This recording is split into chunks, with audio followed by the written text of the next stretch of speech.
Hey guys, welcome back to the channel. This is a story about what if Cold Naruto hates Konoha bashing. Before I start, please support for more amazing content and do consider subscribing to my channel and share this video with your friends. This is written by MFLASH 1512 and link in description and support writer. Let's start the video. Chapter 1. Patience. It was a shinobi's most vital weapon, second only to strategy. At least, that's what Kakashi Haddock had always believed. But after a full month of training Naruto Uzumaki, he was beginning to question the limits of his own endurance.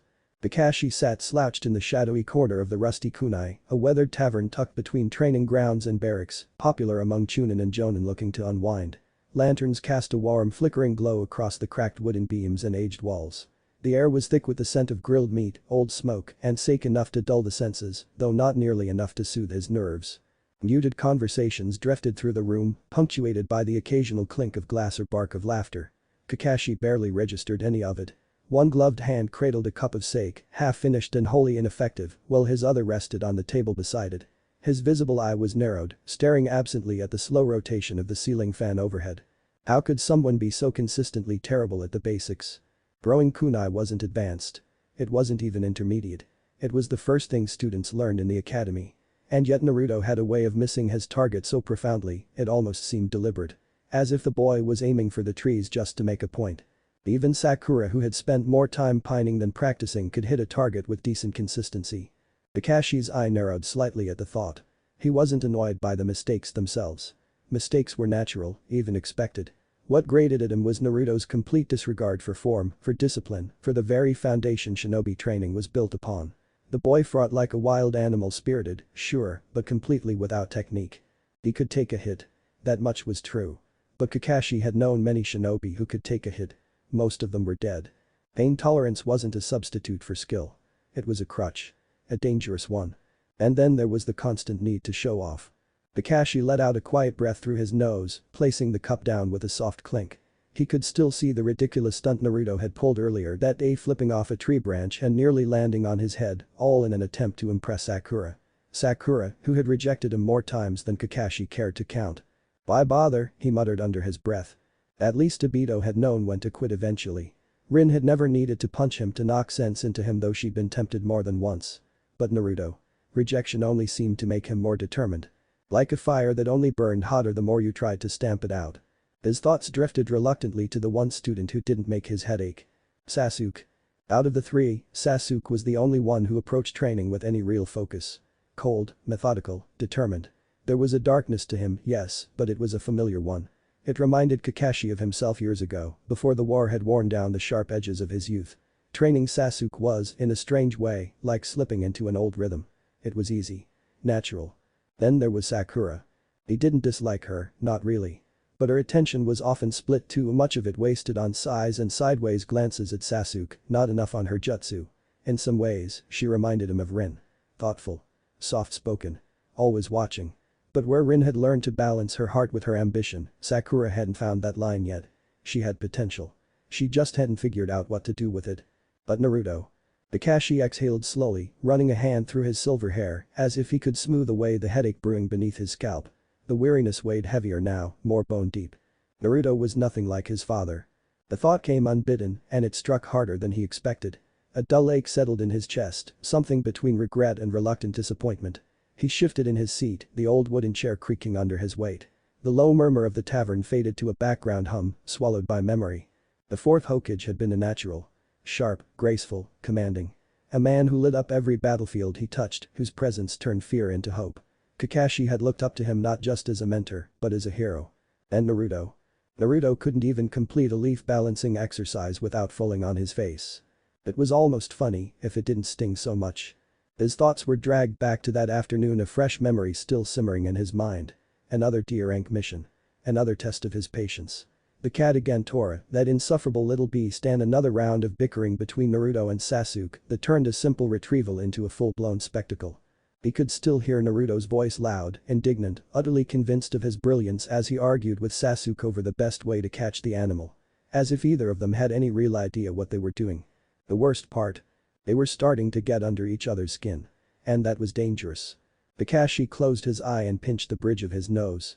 The sake was no longer helping. It never really did. I should have just taken Sasuke as my apprentice, he thought bitterly. This whole team is a mess. Naruto's a mess. Kakashi, you look like you're about to fall apart. The voice was soft, tinged with playful concern, but it cut through the haze in his mind like a kunai. He blinked, glancing up just as Kurenai slid into the seat across from him. Her dark hair caught the golden light from the hanging lantern overhead, and her crimson eyes studied him with a quiet perceptive intensity. Asuma wasn't far behind. The Junin pulled up a chair with his usual casual air and set a fresh bottle of sake on the table with a faint clink. A cloud of cigarette smoke lingered around him like a cloak, drifting lazily toward the ceiling. Long day? Asuma asked, though the smirk tugging at his lips and the look in his eyes made it clear he already knew the answer. Kakashi didn't sit up. He only leaned forward, resting his chin in his hand, the weight of exhaustion clear in the slope of his shoulders.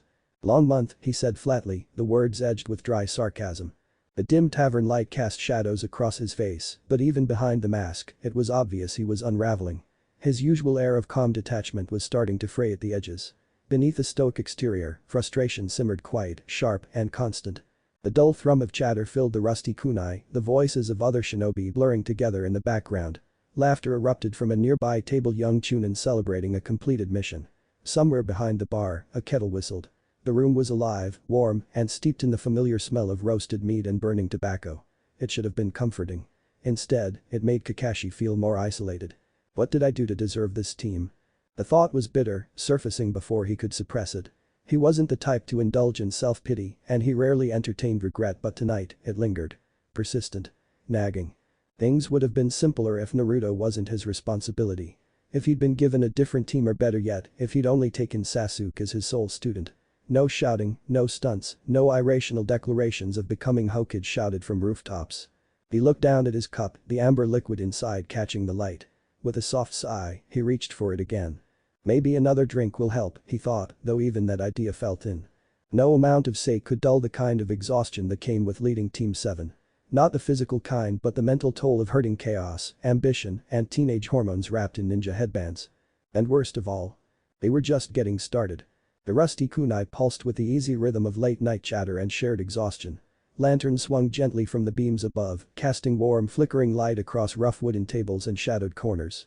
The scent of grilled pork and sweet dango mingled with the earthy smoke of Asuma's ever-present cigarette. In the far corner, a pair of Chunin clumsily played cards, their laughter echoing too loud for the hour. But Kakashi barely noticed any of it. The din of the tavern dulled to a low hum beneath the pressure building behind his temples. The warm buzz of sake in his system did little to ease the tension coiled tight in his shoulders. He swirled the remaining liquid in his cup, watching the ripples move like thoughts he couldn't smooth out. Across the table, Kurenai's voice carried lightly over the noise as she brushed a loose strand of hair behind her ear. My team's fine, really, she said, though her sigh betrayed more weariness than she let on. But none of them are suited for Jinjutsu. Not surprising, they're all buried in their clan techniques. It makes sense, but still. Kakashi offered a non-committal nod, eyes still fixed on his drink. Asuma exhaled a slow stream of smoke, a lazy grin tugging at the corner of his mouth. Could be worse, he said, the cigarette dangling from his lips as he leaned back in his chair. I've got a Nara who wants to sleep through life, an Akimichi who treats training sessions like snack time, and a Yamanaka who's pretty sure fate's punishing her for not ending up on Sasuke's team. Kurenai gave a light laugh, the kind shared among friends worn down by the same burden. Kakashi didn't join in. Their complaint sounded manageable. Mild, even. Nothing compared to what he dealt with. He tuned them out, letting their conversation drift into background noise as he leaned further back in his chair. The cup in his hand was cool, comforting in its weight. He stared into it, as if the pale liquid could offer some kind of answer. If only I could say the same about my team. Every word, every frustration Kurenai and Asuma voiced sounded like surface-level nuisances compared to the hurricane that was Naruto Uzumaki. Every training session was an uphill battle, every mission a chance for disaster. Kakashi didn't realize the bitterness rising in his throat until the words left his mouth, low and sharp. I wish I didn't have Naruto on my team, he muttered, the confession slipping out too easily. It hung in the air between them, heavy and unfiltered. He tilted his cup and downed the last of the sake in a single swallow. It burned on the way down, but not nearly enough. Asuma raised a brow at the statement, his smirk returning with a quiet hum of amusement. Well, that's what you get for taking the dead last, he said casually, as though commenting on the weather. His shrug was loose, indifferent. All I know about him is what's in the academy records. Kurenai's expression shifted, her smile fading as the weight of Kakashi's words settled between them. Her crimson eyes narrowed, glinting with something firmer than mere disagreement. "I don't think Naruto-san is that bad," she said at last, her voice calm but edged with quiet steel. There was no judgment in her tone, only conviction. The tavern's warmth seemed to dim around her.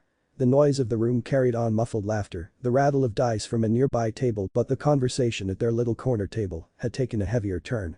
"I was one of his academy instructors once," she continued, folding her hands neatly in her lap. "Just for a short time, back when I was still a chunin.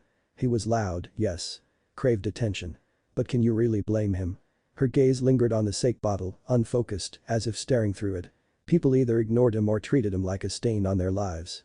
Like he didn't belong. Her words faltered for a moment and the tension in her shoulders deepened. A memory flickered behind her eyes, one she clearly didn't revisit often. "It was an incident," she said quietly, barely above the hum of conversation around them. "He placed first in his class that term. The older instructors didn't like it. One of them locked him in a classroom," and her jaw tightened, the words thick with restrained anger. "They let the adult civilians come in. Let them beat him. Said it would teach him humility." Asuma froze mid-drag on his cigarette. Kurenai's voice had grown brittle, like thin glass held together by control alone. "I stopped it," she said, shaking her head slightly. "But it was enough to make me quit the academy. I couldn't stand by and pretend it was okay. After that I always suspected something was off. Sabotage, maybe. He shouldn't have been the dead last. Not after that." A heavy silence followed her words, thick enough to press down on the table itself. Kakashi stared at his cup, then set it down with a soft thud. The sound was quiet but final. "Sabotaged or not," he said, his voice low and clipped, "he's useless now." His eye didn't waver, and neither did the bitterness in his tone. "He can't do anything right. He doesn't think before he acts. He doesn't learn." And to be honest, he leaned forward slightly, voice dropping into something colder. "I think the third passed him out of pity. If he doesn't start improving soon, I'm filing a formal request. Either he gets pulled from the shinobi roster or reassigned to the reserves. He's not cut out for this." The table went still. Kurenai didn't speak. Asuma's smile had vanished. But Kakashi didn't notice. He was already reaching for the bottle, pouring himself another drink. The sharp scent of sake filled the space between them, but it did little to mask the tension. Or the quiet fracture that had opened in the air. "Well," came a voice from behind, low and deceptively cheerful, "that's quite an assessment, Kakashi." The words cut through the air like a blade, crisp and deliberate. Kakashi's hand froze mid-pour. A thin stream of sake overflowed the rim of his cup, trailing across the wood like a nervous sweat. The hairs on the back of his neck prickled. He didn't need to turn to know who it was. That voice, rich, unbothered on the surface, but sharp underneath, could only belong to one man. Jiraiya of the Sannin. Slowly, Kakashi shifted in his seat, lifting his eye to the tall figure now standing in the doorway. The soft glow of the tavern's lanterns caught on the man's mane of wild white hair, casting shadows that danced across the lines of his face. His usual wide grin was in place, but those who truly knew Jiraiya could see the difference. The smile didn't reach his eyes. Not even close. There was a quiet storm behind that gaze, an undercurrent of restrained fury, simmering beneath a carefully constructed mask of levity. Jiraiya's stance was loose, easy, but Kakashi could feel the tension radiating from him like heat from a fire. "I was going to wait a little longer before stepping in," Jiraiya said, his tone calm, almost too calm. "But it seems like you've already decided Naruto isn't worth your time." The room had gone completely still.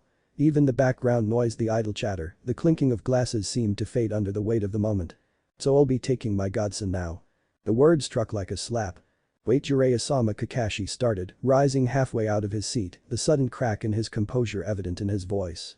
But the words came out too fast, too unsteady. His thoughts were already scrambling to form some kind of explanation, something to pull back the moment. But it was too late. Jiraiya disappeared in an instant. One flicker of movement and he was gone like a gust of wind through an open window. Only the soft sway of the tavern door, left ajar in his wake, proved he'd been there at all. Silence descended again, heavier now. Kurenai stood slowly, her chair scraping softly against the floor. Her face gave nothing away, calm, unreadable, but her voice carried a chill. "Well, Kakashi," she said, gathering her things with quiet finality, "looks like you got your wish." She didn't look back as she walked out, her dark silhouette vanishing into the shadows of the street. Asuma stayed seated, slowly leaning back in his chair. He let out a low whistle and took a long drag from his cigarette, exhaling a cloud of smoke that curled up toward the rafters. "Well," he said, turning his head to glance at Kakashi with a crooked smirk, "looks like you're screwed. And I wouldn't want to be you when Jiraiya gives the Hokage a full report." Kakashi didn't respond.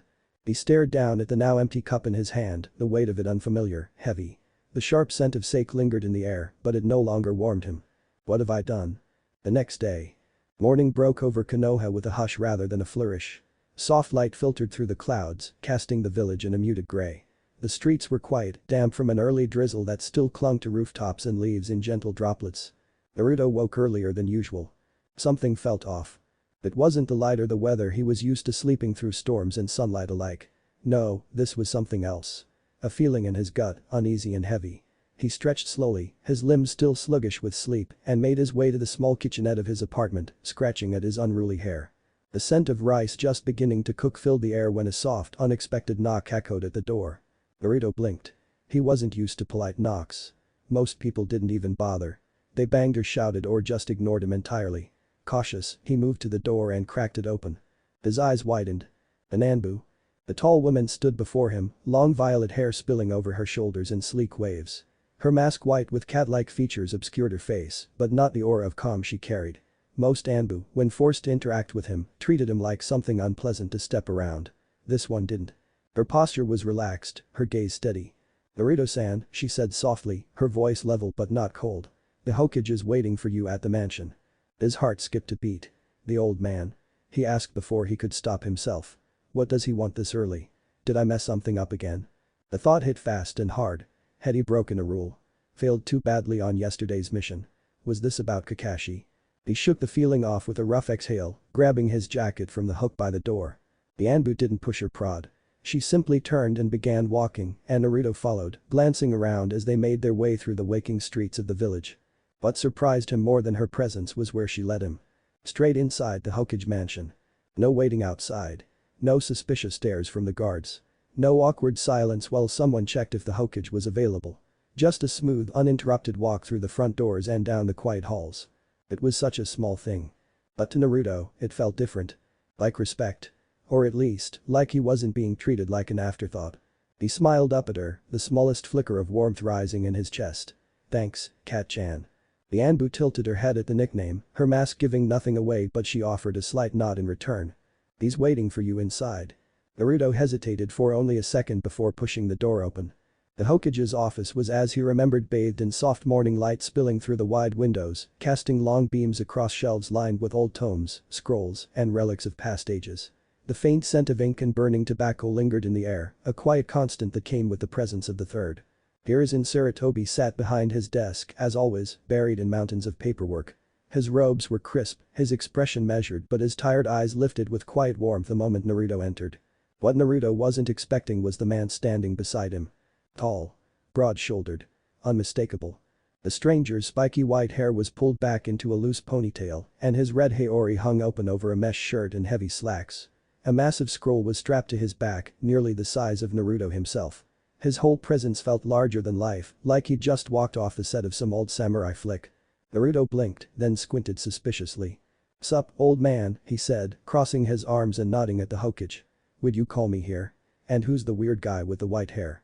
The moment the words left his mouth, the tall man recoiled as if struck. "Weird? Weird?" he shouted, stumbling back with the dramatics of a stage actor before collapsing face first to the floor in exaggerated despair. "This generation has no respect." Naruto tilted his head. That was fast, he thought. This guy's a weirdo for sure. The Hokage chuckled, his shoulders shaking ever so slightly with amusement as he folded his hands over his desk. "Naruto-kun, how did you know Jiraiya is a, how should I say, a unique individual?" Naruto smirked and tapped a finger against his temple with mock pride.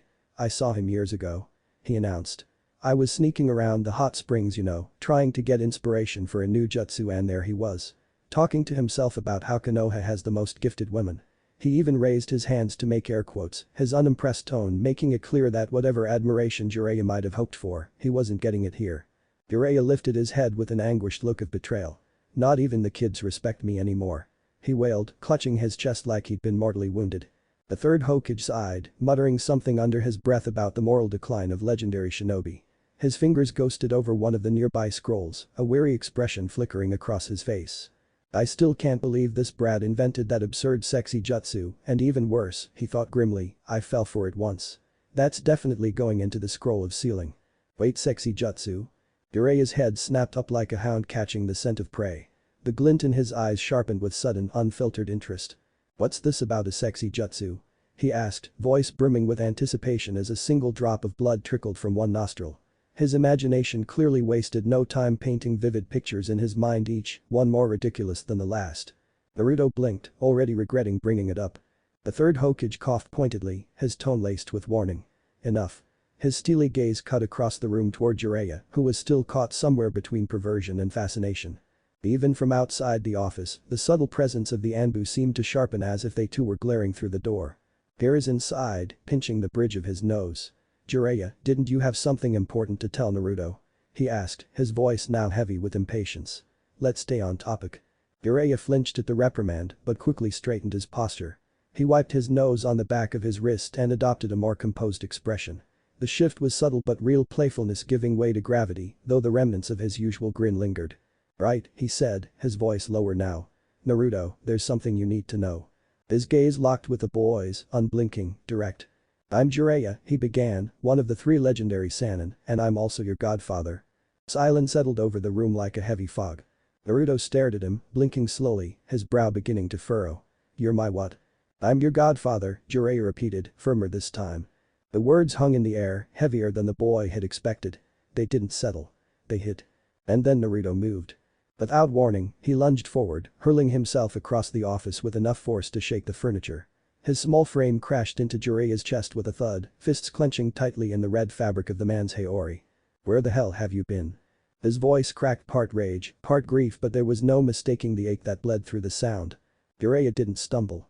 Despite the impact, he remained still, arms loose at his sides, letting the boy strike and shout without resistance. Naruto's voice dropped to a whisper, hoarse and sharp. "Where have you been?" Each word landed with precision, like kunai driven into soft earth. Jiraiya's expression shifted again. The smile vanished. The mask slipped.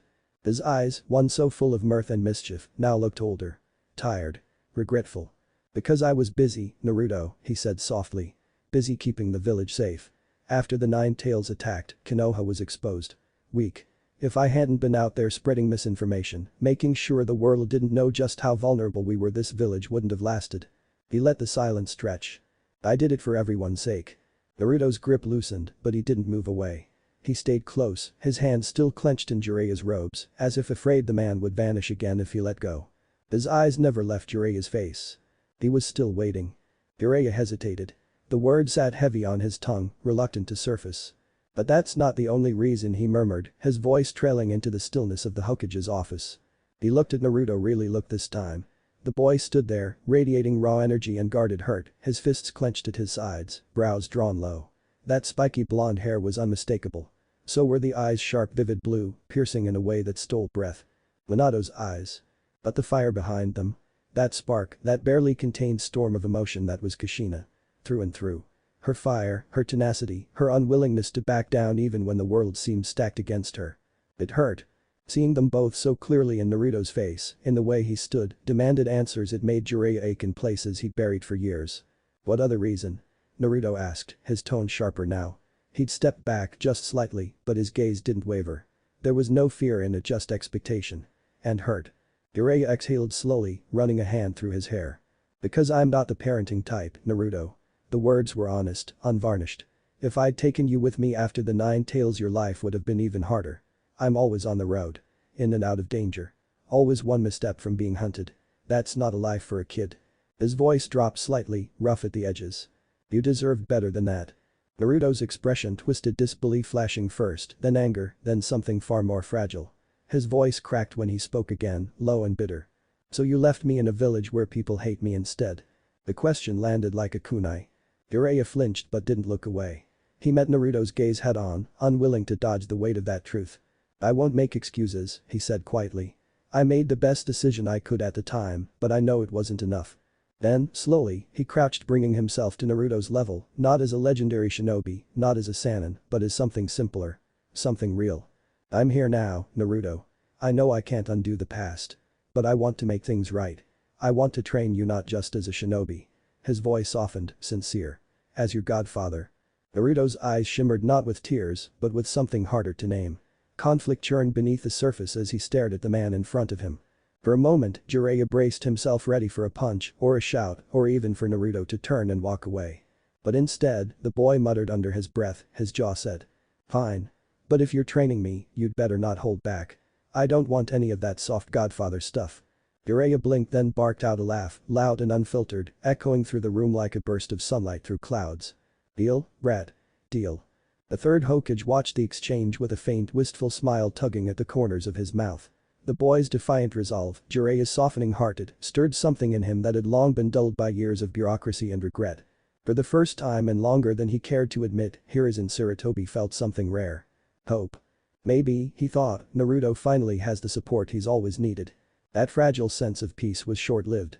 Wait, Naruto blurted out, his voice cutting through the quiet that had settled. What about Team 7? What's gonna happen to them if I leave? The question hung in the air like a suspended breath. There was uncertainty in it, hesitation, but also something else. Attachment. Despite the tension, despite the stinging comments from Kakashi, despite the way Sasuke looked down on him or how Sakura barely acknowledged him outside of eye rolls, Naruto couldn't imagine not being part of that team. They were his first squad. His first place. The third Hokage exhaled slowly, folding his hands atop the polished surface of his desk. His aged face looked even older under the soft morning light, the creases around his mouth and eyes more pronounced than ever. Naruto, he began, his voice steady but heavy. Jiraiya overheard a conversation yesterday between Kakashi and the other Jonin sensei. Naruto's brows pinched together. Huh? What do you mean by that? The words hit something low in his chest, a tension that had always been there but now pulled tight, like a wire ready to snap. He wanted to be surprised. He really did. But he wasn't. Not completely. Kakashi never really looked at him the way he did Sasuke. During training, his sighs came quicker, his patience thinner. And when Naruto failed, missed a throw, botched a technique, he could feel it. That quiet disappointment. That look that said, why are you even here? It's not my fault, Naruto thought bitterly, his chest tightening. How am I supposed to get better when everything's already stacked against me? The memories rose like a tide, uninvited and unforgiving. Just getting basic ninja tools had been a nightmare. His kunai and shuriken were junk, dull-edged, off-balance, the cheapest stuff on the market. He remembered standing in the weapons shop, counting out crumpled Ryo bills with shaking hands. That one set had cost him nearly 5 months' worth of rent. After that, it had been nothing but 1 cup of instant ramen a day for an entire month. His fists clenched at his sides, jaw tight.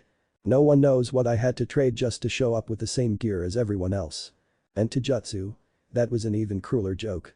Every time he tried to mirror the standard academy forms, his body refused to cooperate. The stances felt off, forced, like trying to wear armor that didn't belong to him. He remembered the laughter, the taunts from the other students. What kind of fighting style is that? They said it with smirks, with sneers. No one ever told him what he was doing wrong. Eventually, he stopped asking. So he'd figured it out on his own. He moved the way he had to, rough, improvised, unrefined. A scrappy brawler's rhythm born from instinct and desperation. It wasn't graceful. It wasn't pretty.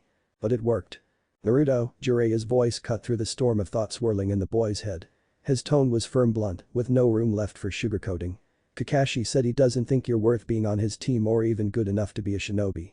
The words landed like a kunai to the chest. Naruto froze.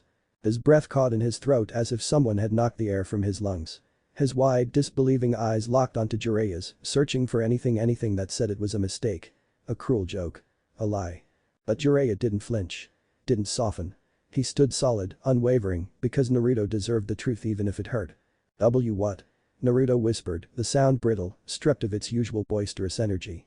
His voice cracked as it slipped past his lips, barely louder than a breath. Jiraiya continued, his expression resolute. He doesn't see your value, Naruto. But that's his mistake. I do. That's why, from this moment forward, you're my student. Team 7 will continue without you. Kakashi can focus on Sasuke and Sakura. He paused, letting the weight of the moment settle. You, on the other hand, he said, his voice quieter now but no less intense, are coming with me. Naruto's head dropped. His shoulders sagged beneath the invisible weight pressing down on them. For a moment, he said nothing. The quiet was thick, filled only with the faint rustle of papers and the distant creak of the office windows shifting with the breeze. I knew Kakashi-sensei didn't like me, but not worth being a shinobi. The thought twisted inside him, cold and sharp. All his life, he'd clawed for recognition, pushed himself to the brink just to be seen. To matter. And now, even his own teacher, the one who was supposed to guide him, didn't believe in him. But then something in Jiraiya's words broke through the haze. He sees my value. He wants to train me. That single flicker of belief, real belief, sparked something within him. Naruto slowly lifted his head, and though his throat still burned, there was a fire growing in his eyes. Bright. Defiant. Okay, he said, his voice clearer now, more solid. I'll do it. I'll be your student, Iro-senin. Jiraiya's brows twitched. Iro-senin. He repeated, his moment of gravity promptly shattered. Show some respect, brat. It's Jiraiya-sensei. A faint smirk curled at the edge of Naruto's lips. You're not fooling anyone. You're still a pervert. Jiraiya sputtered, clearly caught between indignation and exasperated amusement. From behind his desk, the third Hokage cleared his throat, his calm voice cutting through the exchange like a bell. Jiraiya, he said, drawing both their gazes, if you're taking Naruto out of the village, what's your plan? The moment shifted again, sobering. Jiraiya straightened, the teasing edge vanishing from his face. His tone was all business now. We'll be gone for a few months, minimum. I need to check in with one of my informants. And. He paused, casting a glance toward the Hokage. Their eyes met, something unspoken passed between them. And I need to consult with Tsunade about Naruto's health. Naruto's brows drew together, confusion etched across his face. Huh? What does my health have to do with this? The room had shifted again, this time into something more serious, something Naruto wasn't sure how to feel about. The pace of the conversation was moving faster than he could keep up with, and it left him feeling like he was 2 steps behind. His eyes darted between Jiraiya and the Hokage. Wait, we're leaving the village? Like, leaving? For months. Jiraiya turned to face him fully, his expression calm but unwavering. Yes, Naruto, he said. You've never been beyond the walls of Konoha, have you? Naruto shook his head slowly. No, but what about Iruka-sensei? And Am? And Tucci? His voice dipped, unsure. I don't know if I want to leave them behind for that long. Even now, after everything, those were the few people who'd always been kind to him. Who made this place feel like home, even when the rest of the village didn't. Jiraiya's gaze softened at that, the faintest crease of empathy lining his face. I get it, kid, he said gently. It's tough, leaving people who actually care. But this is important. I need to take you to Tsunade. His tone darkened, serious now. The warmth in his eyes didn't fade, but it took on a weight Naruto hadn't heard before. Especially after what I've read in those hospital reports. The cold, uneasy chill crept into Naruto's stomach. He knew, of course he knew, the hospital staff didn't like him. Most of them avoided eye contact. Some outright refused to treat him unless Iruka was there to press the issue. But hearing Jiraiya speak about it so plainly made that quiet truth feel bigger. Heavier. Naruto's voice wavered. What reports? It was the Hokage who answered, his tone composed but grave. Naruto, there have been incidents in the past. Times where certain medical staff failed to treat your injuries correctly. He paused. In fact, he continued, voice lowering slightly, there were occasions where it appears they may have tried to harm you. Naruto's heart stuttered. Tried to what? He asked sharply, his voice rising with disbelief. The words hit like shrapnel, hot, sharp, unreal. Jiraiya's jaw tensed, his eyes narrowing. Exactly, he said flatly. That's why I'm taking you to Tsunade. I want to make sure there's no permanent damage. And I want to make damn sure no one ever gets the chance to hurt you like that again. The fire behind his words left no room for argument. It wasn't just concern, it was a promise. A threat to anyone who dared cross that line again. Naruto swallowed hard, his throat dry. He looked down, his hands curled into fists at his sides. Anger, confusion, betrayal, all of it swirled inside him, heavy and restless. All this time and no one told me. It was like a curtain being yanked back, revealing just how deep the shadows had gone. The truth had been buried beneath years of silence. Now it stood in the open, raw and ugly. He didn't like any of this. But he could see it in their faces, Jiraiya's, the Hokage's. This wasn't a joke. It wasn't pity. It was real. Naruto looked up again. His voice was quieter now, but steady. Alright, he said, nodding. Let's do it. Jiraiya's grin returned, wide and proud. He clapped a firm hand on Naruto's shoulder. That's the spirit, kid. You and I are gonna show this village what you're really capable of. The third Hokage nodded, though the lines etched deep into his face spoke of burdens words couldn't express. His eyes followed Naruto as the boy disappeared down the hallway, the echo of his footsteps fading behind the swinging door. Danzo and the elders will have my head for this, Hiruzen thought grimly, his fingers curling slightly atop the desk. But this is what's best for Naruto, for his future and for Konoha. Meet me at the front gate in an hour, kid, Jiraiya said, tossing a small cloth pouch through the air. Naruto caught it with both hands, surprised by the unexpected weight. He blinked down at it, giving it a quick shake. The sound of coins clinking together immediately lit up his expression. What's this? He asked, curiosity already turning into excitement. It's some cash, Jiraiya replied with a wave of his hand. Enough for food and whatever else you need. Pack your things enough for a few months. And grab some ramen before we leave. Think of it as a farewell bowl. The grin broke across Naruto's face, wide and boyish. "Got it, Hiro-senin," he said with mock precision, giving a playful salute before dashing out the door in a blur of orange and enthusiasm. The door creaked back and forth for a moment before settling shut behind him. The office was quieter now. Hiruzen leaned back in his chair, exhaling slowly. His hands came to rest on the armrests, heavy with more than just age. The silence wasn't peaceful, it was loaded with everything that hadn't been said aloud. He turned to Jiraiya, his voice low. "I'll speak to Kakashi later," he said. "You just make sure Naruto stays safe." Jiraiya offered a crooked smile, but it didn't quite reach his eyes. "Don't worry," he said. "I plan to stick close to him. I've got some old informants to check in with and Tsunade's going to need time to look Naruto over properly." His fingers scratched the back of his head, sheepish. "She's going to kill me for not telling her about Naruto sooner. Honestly, she might beat the crap out of me for it." Hiruzen gave a soft chuckle, though it was tinged with fatigue. "She won't stop with you. If she sees the hospital records, I wouldn't blame her for snapping my neck first." Jiraiya's smile faded, his face growing grim. "Yeah, those records," he murmured. His jaw tightened. "I almost lost it reading them. The fact that nurses and doctors could look at a child and treat him like that, like he was disposable." His fists clenched at his sides. "They're lucky I didn't gut them." Hiruzen nodded slowly, each word heavy with guilt. "I should have stepped in sooner," he said quietly. "I let the council run too much. I let their fear and politics blind me. I won't forgive myself for that." The words hung in the air like the lingering scent of smoke after a fire. Jiraiya tried to break the weight with a dry smile. "Well, at least we'll get matching hospital beds when she's done pounding the hell out of us." That earned a real laugh from the Hokage, tired, weathered, but genuine. The kind that only came from two old friends who had survived too much together. They sat for a long moment in the stillness, a shared silence that spoke of regret, of understanding, and the faintest hope that maybe, just maybe, they were starting to put things right. Meanwhile, with Naruto. Naruto sprinted through the village streets, the wind tugging at his jacket and the morning sun casting long shadows behind him. The rooftops of Konoha blurred past, familiar buildings standing like quiet sentinels as he raced toward his apartment. His door creaked open under the force of his entrance, and Naruto didn't slow down. He moved with practiced speed, pulling an old, faded book bag from the corner. The zipper stuck for a second, but he yanked it open and began stuffing it with the essentials: 2 changes of clothes, a patched-up jacket, and a well-worn scarf folded with surprising care. He tossed in Gama-chan, his trusted frog-shaped coin purse, giving it a brief squeeze before dropping it between the clothes. Then came his weapons pouch. He took a quick inventory.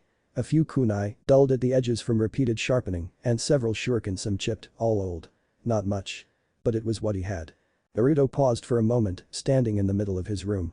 The place was small, cramped. The wallpaper peeled at the edges, and the ceiling groaned when the wind picked up. But still it was his. His stomach growled loudly, snapping him from the quiet. "Ramen first," he muttered, grabbing the bag and slinging it over his shoulder. Hiro-senin's orders. The streets were beginning to come alive as he made his way toward Ichiraku ramen merchants opening shopfronts, mothers calling after their kids, shinobi moving with urgency toward their assignments. But Naruto walked with something different in his step. Not urgency. Not even excitement. Purpose. The familiar wooden sign of Ichiraku came into view, and as always, the moment he stepped beneath the awning, he was met with the comforting aroma of broth, spices, and warm noodles. The scent wrapped around him like a welcome home hug. His face lit up. "Hey, am Nichan. Old man Tucci," he called, slipping onto his usual stool at the counter. Am glanced up from behind the counter, her smile immediate and bright. "Good to see you, Naruto-kun." Her eyes flicked to the bag resting at his side, and a curious expression crossed her face. "Heading somewhere?" "Yup." Naruto grinned, leaning forward with pride swelling in his voice. "I'm leaving the village for a few months to train with my new sensei." Am tilted her head, her brow lifting just slightly. "New sensei? What about Team 7?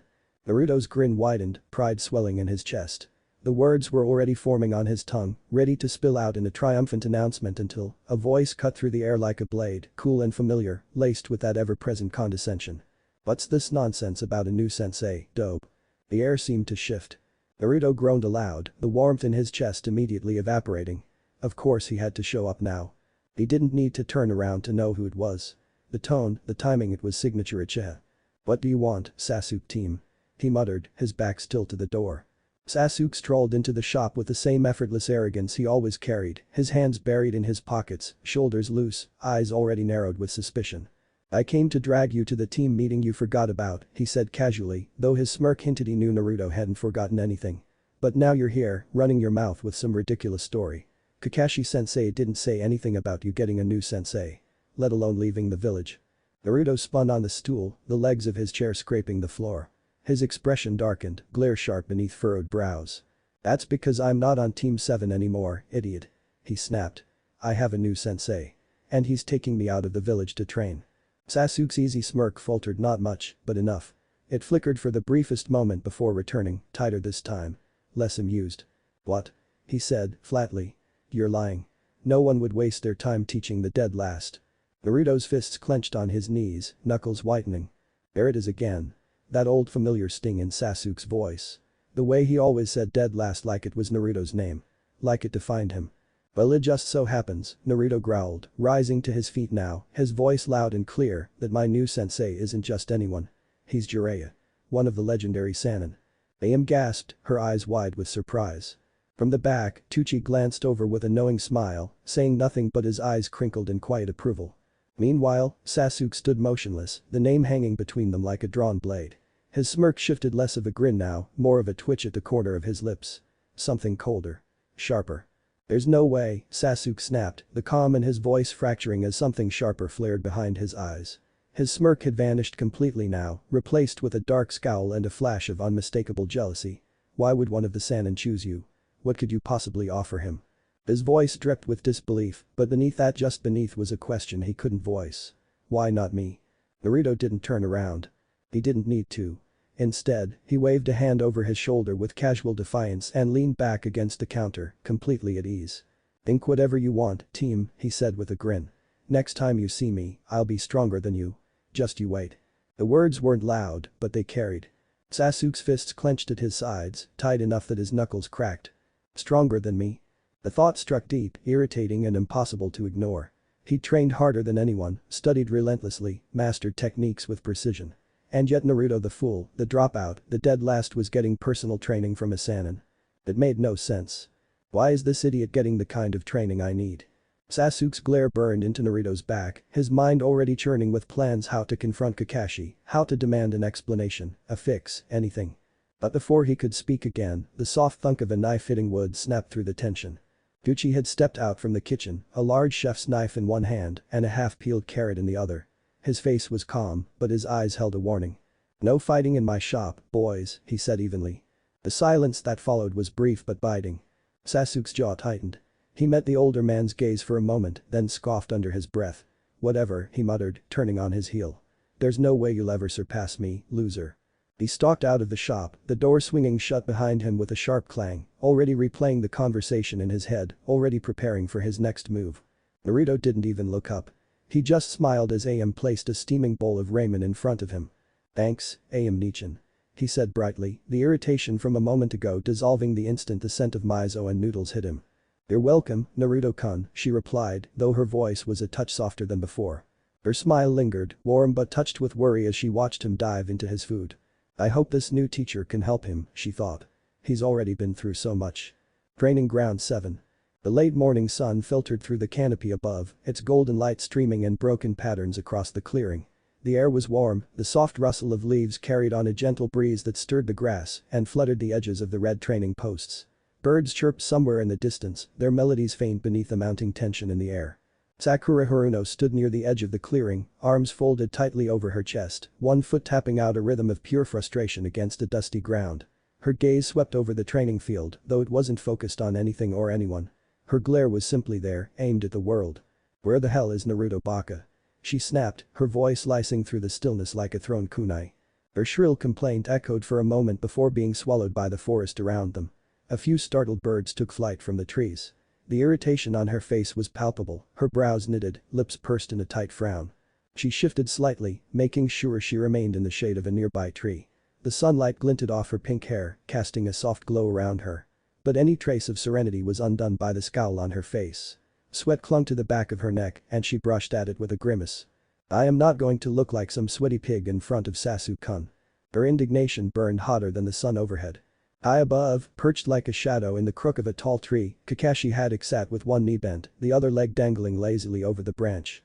A familiar orange book rested in his gloved hands. Icha Paradise, worn and well-loved, but his eye wasn't scanning the pages. Not really. He turned another page with robotic ease, though his gaze remained distant, unfocused. Despite knowing the book nearly word for word, he hadn't absorbed a single sentence since he cracked it open. Sakura's complaining didn't help, but it wasn't what unsettled him. It was something else. Something heavier. The rusty kunai. The thought crept in uninvited, dragging with it the sour taste of regret. His words from the night before echoed in the back of his mind, sharp, careless things born from irritation and sake. Words he hadn't meant to hit so hard. And yet, they had. He doesn't belong on my team. He's not cut out to be a shinobi. The memory made his stomach twist. Sure, he'd been frustrated. Exhausted, even. But that didn't excuse how cruel it sounded when said aloud, how final. The bitterness in his voice hadn't just exposed his doubt. It had revealed a fracture in his role as a sensei. A fracture that, maybe, couldn't be undone. He exhaled through his nose, the wind stirring the pages in his book. Regret wasn't something he wore openly. But today it clung to him like a second shadow. Kakashi sighed, the breath slipping out slowly as he turned another page of his book. The words blurred together, lines of text melting into shapes he didn't bother to decipher. His mind wasn't on reading. Still no sign of Naruto. "Where is that idiot?" shouted Sakura. He'd been gone all morning, and Kakashi had long since grown tired of Sakura's whining. Eventually, he'd sent Sasuke to track the boy down, hoping it might diffuse some of the tension in the clearing or at least distract Sasuke from snapping at his teammate. Now, he could feel the Uchiha's chakra approaching from beyond the tree line, spiked and restless, laced with anger and something deeper, more volatile. Frustration, maybe. Jealousy. "Sasuke-kun." Sakura's voice rang out the moment he came into view, high-pitched and giddy with sudden excitement. Her irritation vanished like mist in the morning sun, replaced with syrupy sweetness as she ran up to him, practically bouncing on her heels. She clasped her hands in front of her chest, her green eyes wide and shining. As if just seeing him was a blessing from the heavens. Kakashi landed lightly on the ground before them, dropping from the tree without so much as a stir of dust.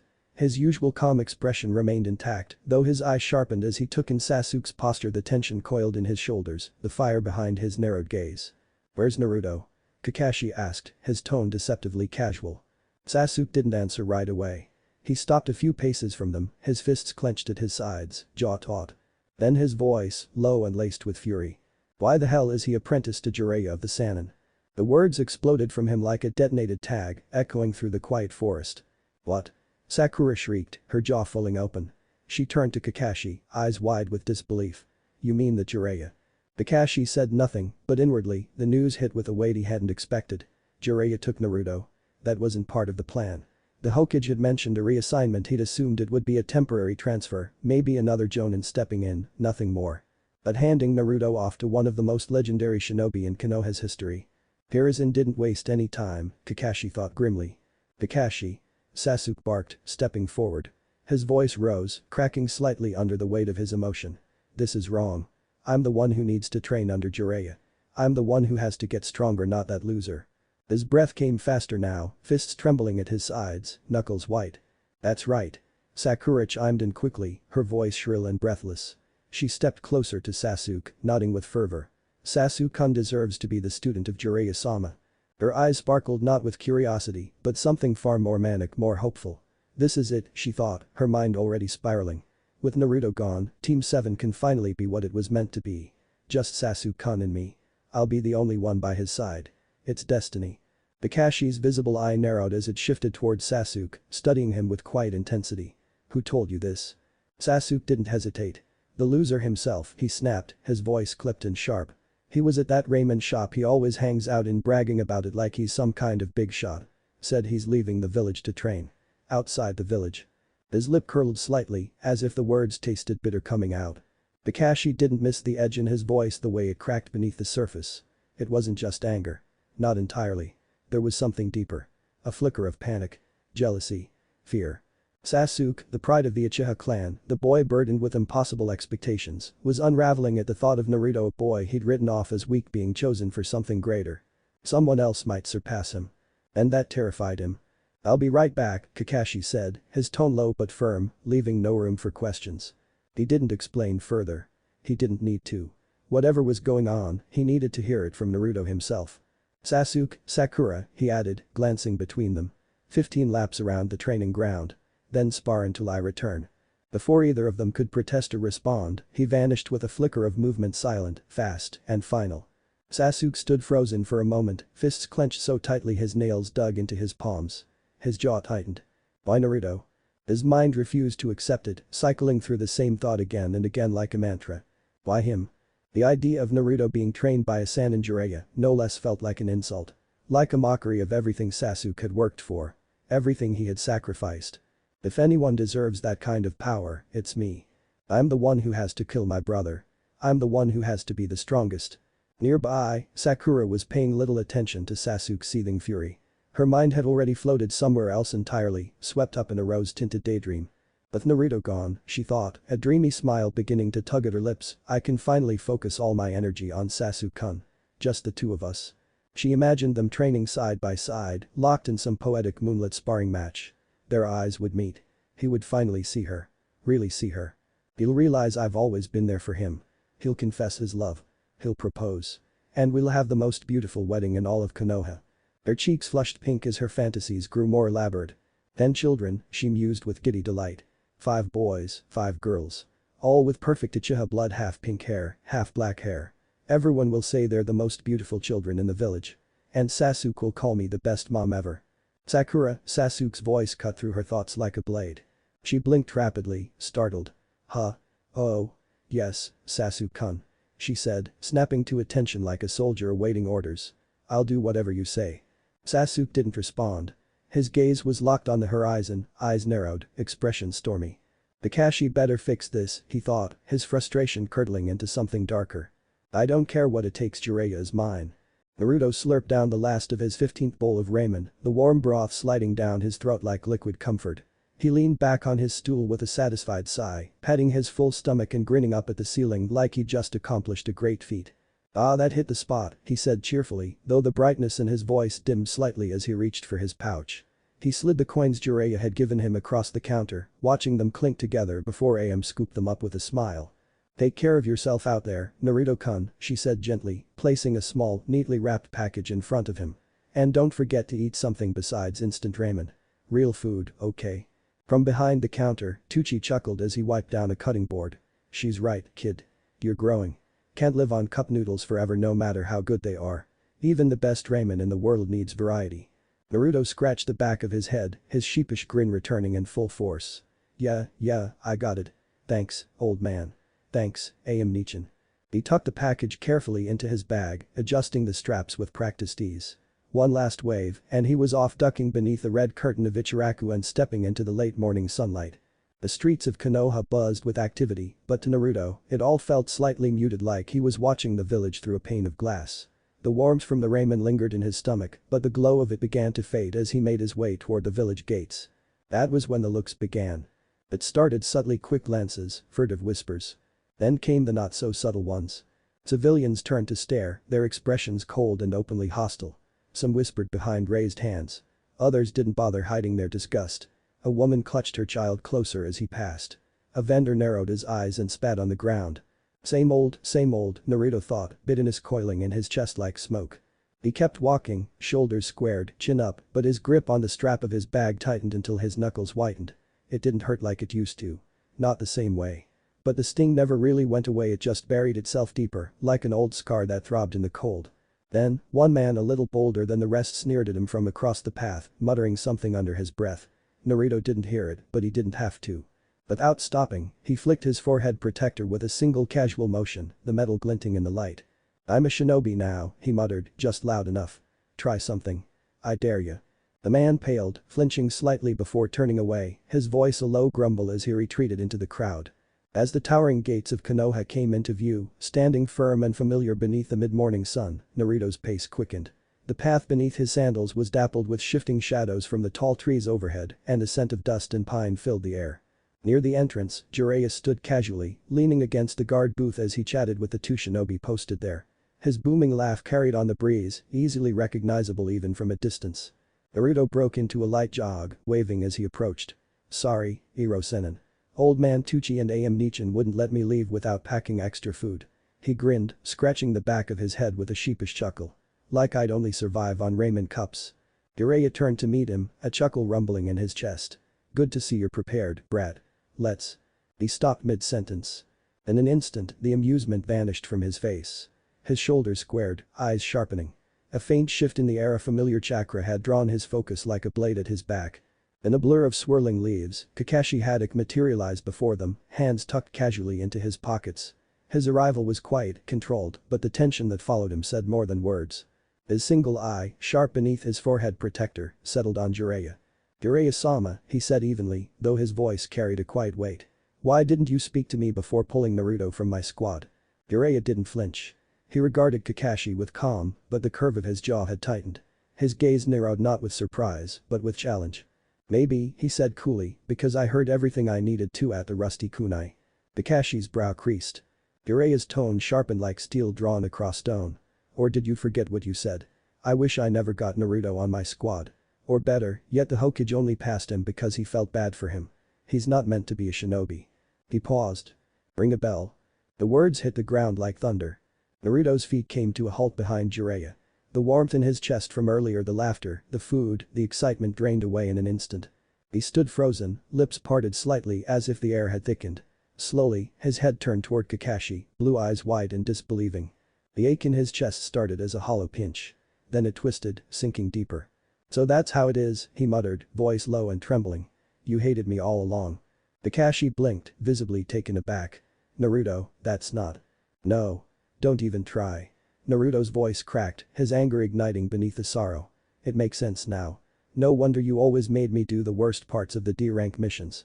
You didn't care if I was exhausted. You didn't even look at me most of the time." His fists trembled at his sides.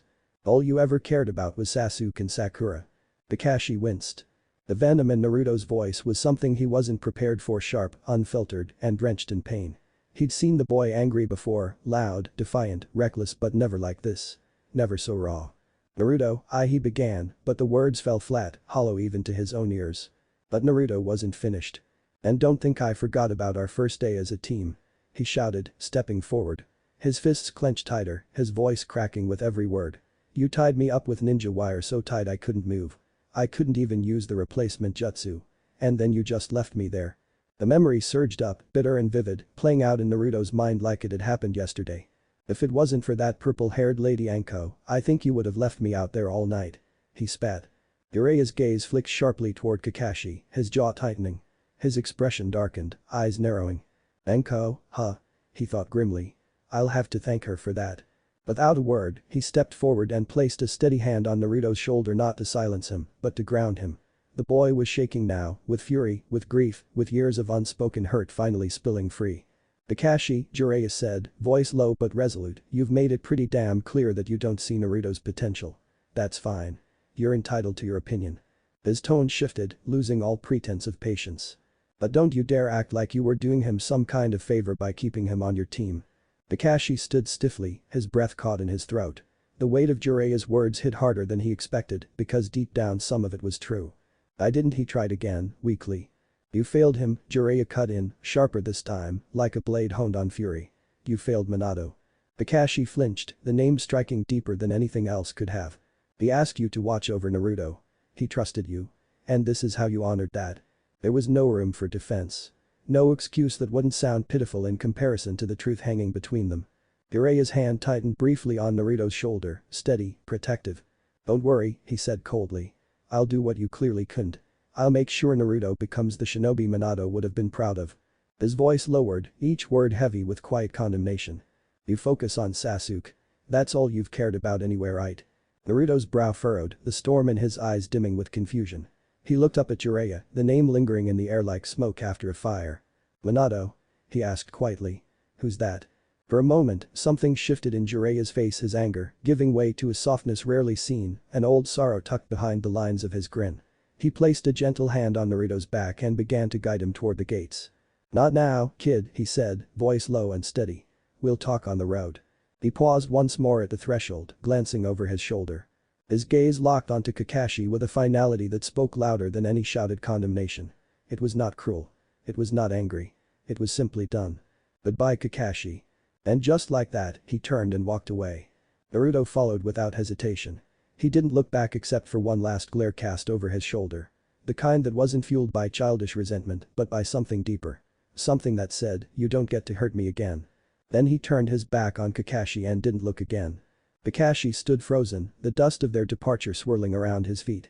The morning sun had climbed higher, casting long shadows behind the trees, but he felt no warmth. Just the echo of Jiraiya's words, ringing louder than any battle cry. "You failed, Minato." The words coiled around his chest, tightening with every breath. "Minato-sensei, I failed you. Again." He didn't move. Not right away. Not even when the guards glanced his way with uncertainty. He just stood there, caught in the weight of what he hadn't said what he should have said. By the time he finally turned away, the dust had long settled. His steps were slow, his frame heavy with silence. The third Hokage would be waiting. Likely with questions. Maybe even reprimands. Kakashi didn't argue with that. He knew he deserved them all. Chapter 2. A few days later. The village nestled just beyond Konoha's outer forests was a modest place small enough that its borders could be walked in under an hour, yet vibrant in a way that made it feel alive in every corner. Narrow cobblestone paths crisscrossed through the village like veins, guiding locals from home to market, smithy to shrine. The buildings, though time-worn, stood with humble dignity, walls painted in soft pastels now slightly faded by the sun, rooftops sloping like sleepy hats over wooden frames. The late afternoon sunlight draped over the village in golden sheets, casting long shadows and making the scent of grilled meat and fresh bread even more inviting. Stalls lined the main square, colorful cloth canopies fluttering in the breeze. Vendors called out with cheerful voices, their tables overflowing with ripe fruits, skewered yakitori, and hand-carved trinkets strung with crimson thread and beads of jade. Naruto walked alongside Jiraiya, his step steady but cautious, his bright blue eyes constantly scanning the scenery. He couldn't help it. Years of life in Konoha had trained him to expect sneers, muttered insults, or worst of all those heavy, hateful silences. But here. No one was glaring. No one was whispering. No one pointed fingers like they'd just spotted a plague in human form. The villagers moved around him naturally, offering the occasional glance, curious, yes, but without malice. It felt strange. And in that strangeness, a flicker of something warm stirred in his chest. Is this what normal feels like? He wondered. No stares. No cold shoulders. Just peace. His book bag bounced gently against his back with every step, the straps pressing into his shoulders, but it was a familiar sort of weight. He exhaled slowly, mostly out of habit, and tilted his head to glance at the tall man walking ahead of him. "Boy, Iro Sennin," he muttered, his voice low enough that it didn't carry to anyone else on the street. "You sure about this? I mean, aren't those, like, really expensive?" Jiraiya came to a stop just ahead, in front of a narrow little shop squeezed tightly between two larger buildings. Its wooden sign creaked lazily in the breeze, faded characters painted across the surface reading Yoshida's Armory. The glass windows were polished to a shine, and beyond them, the shop's walls gleamed with neatly arranged weaponry, rows of kunai and shuriken hung with care, glinting like ornaments under the warm light. Naruto stepped closer and caught sight of the display just behind the glass. His eyes widened slightly. There, resting on a velvet-lined shelf, was a pristine set of throwing knives, each blade perfectly balanced, their black hilts wrapped in lacquered red thread. It looked more like a collector's set than something you'd actually toss at a target. He let out a low whistle, half impressed, half resigned. "That," he said, pointing at the set behind the glass. "You know how much something like that would cost in Konoha? That's like a year's rent. No way I can afford something like that." He tried to laugh, but it came out hollow, more forced than amused. Jiraiya glanced at the display, then turned to Naruto with a quirked brow. "What are you even talking about, brat?" Naruto gestured more emphatically, frowning. "That. It's gotta cost a fortune, right? I'm not made of money, you know." For a second, Jiraiya just stared at him. Then, with an exasperated sigh, he reached into his robe and pulled out a small, worn leather notebook. Flipping it open, he began scribbling something down with a piece of charcoal. "You've been overpaying," he said flatly, eyes never leaving the page. Naruto blinked. "Huh? The shopkeepers in Konoha," Jiraiya went on, glancing up at him with a knowing look, "they've been ripping you off. Badly." Naruto stood frozen for a beat. Then he frowned, arms crossing defensively over his chest. "TCH. Figures." His voice was bitter, and he didn't try to hide it. He'd always suspected it, how his raiment cost just a little more than anyone else's, how his gear was always second-rate unless he really pressed for the good stuff. But to hear it confirmed like that, so casually. It stung more than he expected. Jiraiya closed the notebook and tucked it back into his robe. "Don't worry about it. You're with me now. Things are gonna be different." Naruto looked at him, then really looked at him. The man's tone was light, almost careless, but the promise in his words was solid, unshakable, like the earth beneath their feet. Different, Naruto thought. I could get used to that. He turned back to the shop window, his gaze lingering on the weapons behind the glass, not with envy this time, but with something else. Hope. The door creaked softly as they stepped inside. The air was cooler here, laced with the clean scent of oiled steel and cedarwood. Polished weapon racks lined the walls, each carefully curated with deadly precision rows of kunai and shuriken, arranged by size, weight, and craftsmanship. The far wall held coils of ninja wire and shelves of scrolls sealed with red tags. There was a soft hum in the space, the kind of quiet that felt reverent, like a shrine for those who lived by the blade. Naruto's breath hitched slightly. So this is what a real armory looks like. He'd been in weapon shops before, sure. The ones in Konoha always made him feel like an unwanted stray hovering by the cheap bins near the back, while the shopkeepers watched him like he might steal something. Here, no one scowled. No one even batted an eye. Behind the counter stood a middle-aged man with a scar running down the side of his jaw, salt and pepper hair pulled into a neat knot. He glanced up as the door closed behind them and gave a nod respectful, professional. "Jiraiya-sama," the man greeted. "Didn't expect you back so soon." Jiraiya raised a hand in casual acknowledgement. Had to pick up a few essentials for the kid. The man's eyes shifted to Naruto, scanning him with a craftsman's eye. No judgment. Just an honest assessment. Naruto resisted the urge to shift under the scrutiny. The shopkeeper hummed thoughtfully. Got the look of someone who's finally getting proper training. Naruto blinked. That was not what he expected to hear. Jiraiya chuckled. You're not wrong. He's got potential, just needed someone to stop treating him like a liability. Naruto glanced up at the older man, startled by the bluntness of that comment. But Jiraiya wasn't teasing. There was no grin on his face, just calm certainty. He really believes that, Naruto realized. The warmth that spread through his chest was quiet but powerful. The shopkeeper nodded once. Well then, let's get you outfitted.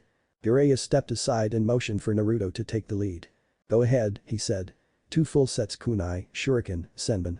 We'll need trap gear, tripwire, explosive tags, smoke pellets and see if he's got beginner sealing kits too. Naruto hesitated, his feet rooted in place for half a second before he moved forward. His hands hovered over the display trays with reverence, eyes wide as he scanned the gear. Everything was top quality, sharp edges, balanced weights, wrapped hilts. Not a chip or crack in sight. He reached for a kunai, his fingers brushing against the cool steel. It was heavier than the ones he'd used before, but in a good way. Solid. Real. Not the dull, hand-me-down junk he'd been using since the academy. Pick it up, the shopkeeper said simply. See how it sits in your hand. Naruto did. The weapon nestled in his grip like it belonged there. For a brief moment, he just stared at it, unmoving. I've never had gear this good before. He turned the blade over once, then gave it a slow, testing twirl between his fingers. No awkward drag. No uneven weight. This was something he could trust in a fight. Behind him, Jiraiya crossed his arms, watching with a satisfied nod. You're not going to be a half-baked shinobi anymore, Naruto. I'm going to make sure of it. Naruto looked up, expression unreadable. Then slowly, he smiled. Not the usual loud cocky grin but something quieter. Something real. Thanks, Iro Sennin. Don't get mushy on me, Jiraiya grumbled, though the smirk tugging at his lips betrayed him. Naruto turned back to the counter. So, how much is all this going to cost? Jiraiya slapped a pouch of Ryo onto the counter with a solid thunk. Already taken care of.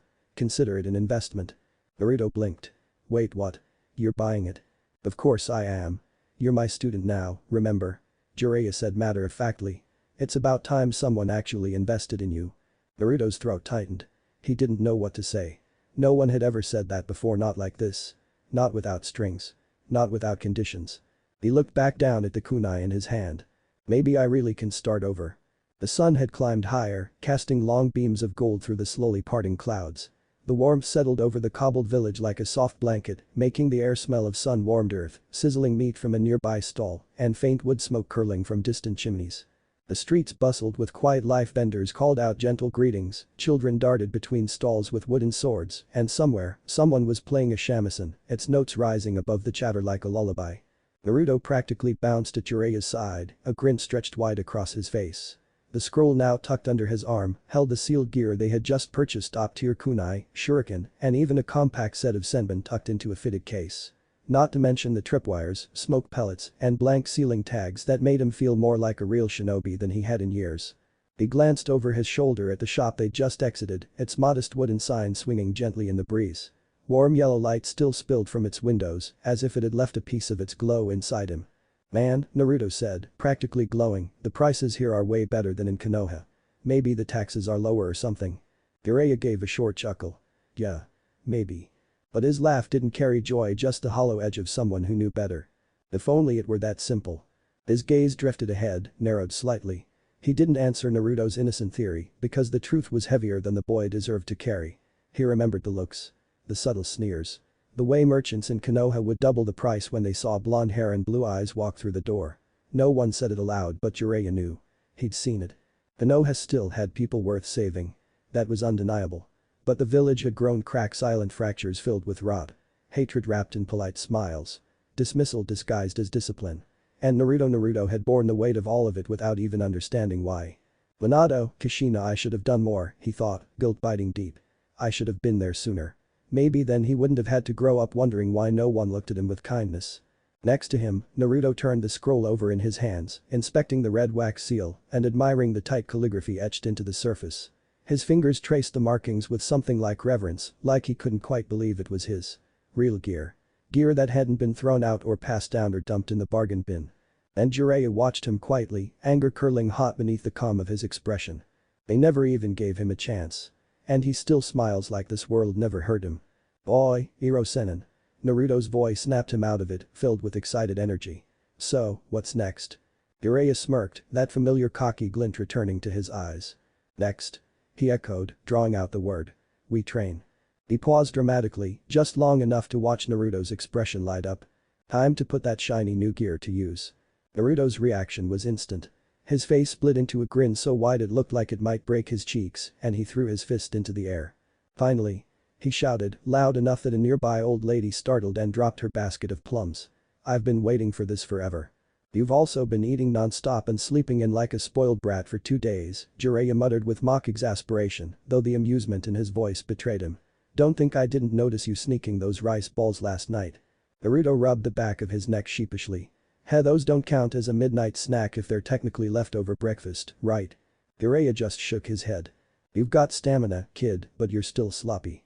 That's what we're fixing starting today. Naruto fell into step beside him again, still grinning. So where are we going?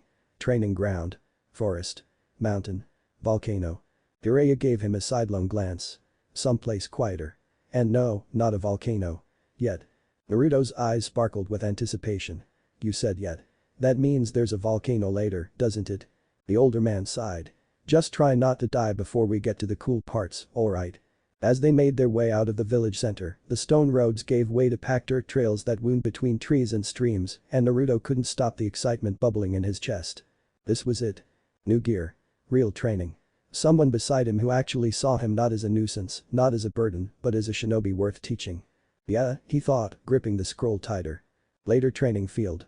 The clearing sat nestled at the edge of the forest, surrounded by tall trees swaying gently in the breeze.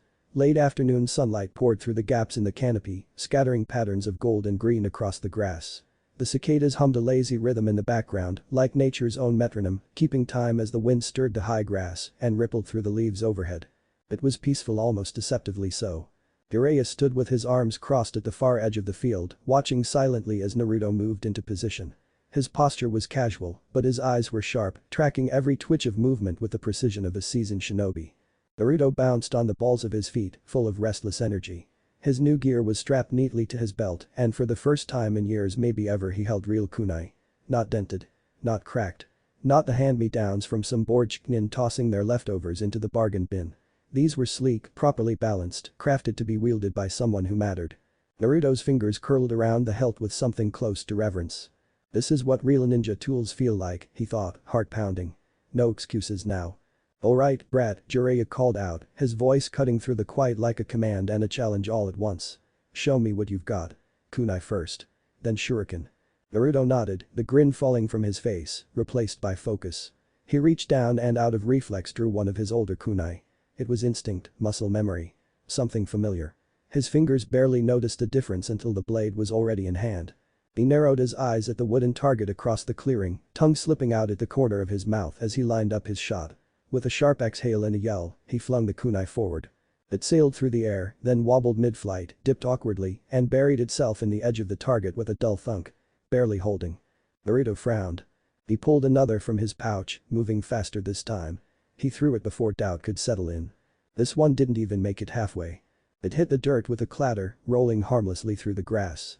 Naruto's shoulders tensed. His jaw clenched. Behind him, Jiraiya's brow furrowed. He uncrossed his arms and stepped forward, the dry grass crunching beneath his sandals. Something was wrong off about the way those kunai had flown. It wasn't just Naruto's aim. The weight distribution was all wrong. The arc, the balance, none of it felt right. "Hold up," he said, his voice firmer now. Crossing the clearing in a few long strides, he knelt beside the nearest target and pulled one of the embedded kunai free. The moment it left the wood, his suspicion was confirmed. The blade was a joke. Warped metal. Dull edge. The handles wrapping frayed. The weight was uneven, the center off by just enough to throw everything out of alignment. It wasn't even a training weapon, it was a liability. He turned it over in the light, letting the sun catch the pitted steel. "You've been using these?" Jiraiya asked, his tone sharp now. Naruto scratched the back of his head, cheeks coloring faintly. "Yeah. I mean, they were the cheapest ones I could afford. I didn't really have a choice." Jiraiya didn't answer right away. His face darkened as he stared at the kunai, jaw tightening. He's been training with garbage. Fighting with garbage. And no one said a damn thing. No teacher. No examiner. No instructor ever took a second look. They'd let him flounder, fight with tools that were meant to fail. They set him up to lose. Still silent, Jiraiya held the warped kunai between two fingers and threw. It twisted in the air, wobbled, and thudded into the target off-center. He grabbed another and threw. Same result. Out of 5 throws, only 3 even made contact. None of them clean. He dropped the last one into the grass with a scowl. "These aren't kunai," he muttered. "They're scrap metal with a death wish." Naruto winced, rubbing his neck. "I didn't really know any better," he admitted, voice low. "I just thought I sucked at throwing. Figured if I practiced more, I'd get the hang of it." Jiraiya turned to him, expression serious now. "It wasn't your fault." Naruto blinked. "You didn't fail the tools, Naruto," Jiraiya said firmly. "The tools and the people who gave them to you failed you." The words hit harder than they should have. Naruto looked down at his hands, the same ones that had been cut and blistered, trying to make junk work like it was worth something. He'd always blamed himself. Always thought it was just him not being good enough. Never once had he thought that maybe, he was doing the best he could with what little he had and it just wasn't fair. Jiraiya let out a long breath, the fire in his voice cooling slightly. "Now that you've got the real thing, let's see what you can do." Naruto glanced at the scroll on his hip, the one filled with the gear they'd bought just that morning. He reached for it slowly, unsealing the scroll with practiced fingers. A small puff of smoke, and there they were, perfect kunai, shining under the sun like they'd been waiting for him. This time, when he picked one up, it felt like an extension of his arm. Balanced. Solid. Right. He squared his stance again, eyes narrowing as he fixed on the target. "Alright," he muttered, voice steady.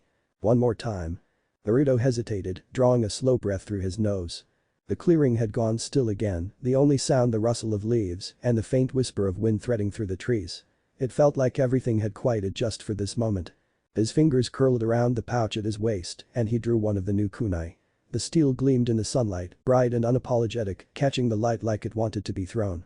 Unlike the others, the ones that had dulled and bent with every failed attempt, this felt alive in his palm. Balanced. Sure. He stepped forward, narrowed his eyes on the bullseye nailed to the tree across the clearing, and exhaled. Then he moved. The kunai sliced through the air with a clean whistle and struck dead center, burying itself in the exact middle of the target with a sharp, satisfying thunk. Naruto blinked, stunned. Whoa. Before the awe had time to settle, he reached for another, and another, fingers moving faster now, every throw guided by instinct rather than hesitation. Steel flew, one after the other, each kunai carving the air with clean precision. There was no wobble, no uneven drag, just perfect flight, perfect balance. By the time he was finished, 10 kunai stood buried in the targets like an artist's brushstrokes. Not scattered. Not clumped. Centered. That on. Jiraiya didn't speak, just watched, arms crossed and mouth drawn in a thoughtful line. Naruto wasn't just doing well. He was nailing it. And then came the shuriken. Naruto moved on, grabbing the slim stars of steel, fingers now sure in their grip. His first throw landed true, followed by a second, then a third, each one weaving through the air like it had a mind of its own. By the end, 10 shuriken sat embedded in the wooden boards, each one lodged with crisp, even spacing. Precise. Clean. Naruto lowered his hand, chest rising and falling as he stared at the targets in disbelief. Did I really just do that? He couldn't tear his eyes away. These weren't just lucky shots. They were good. He was good. All this time it hadn't been him.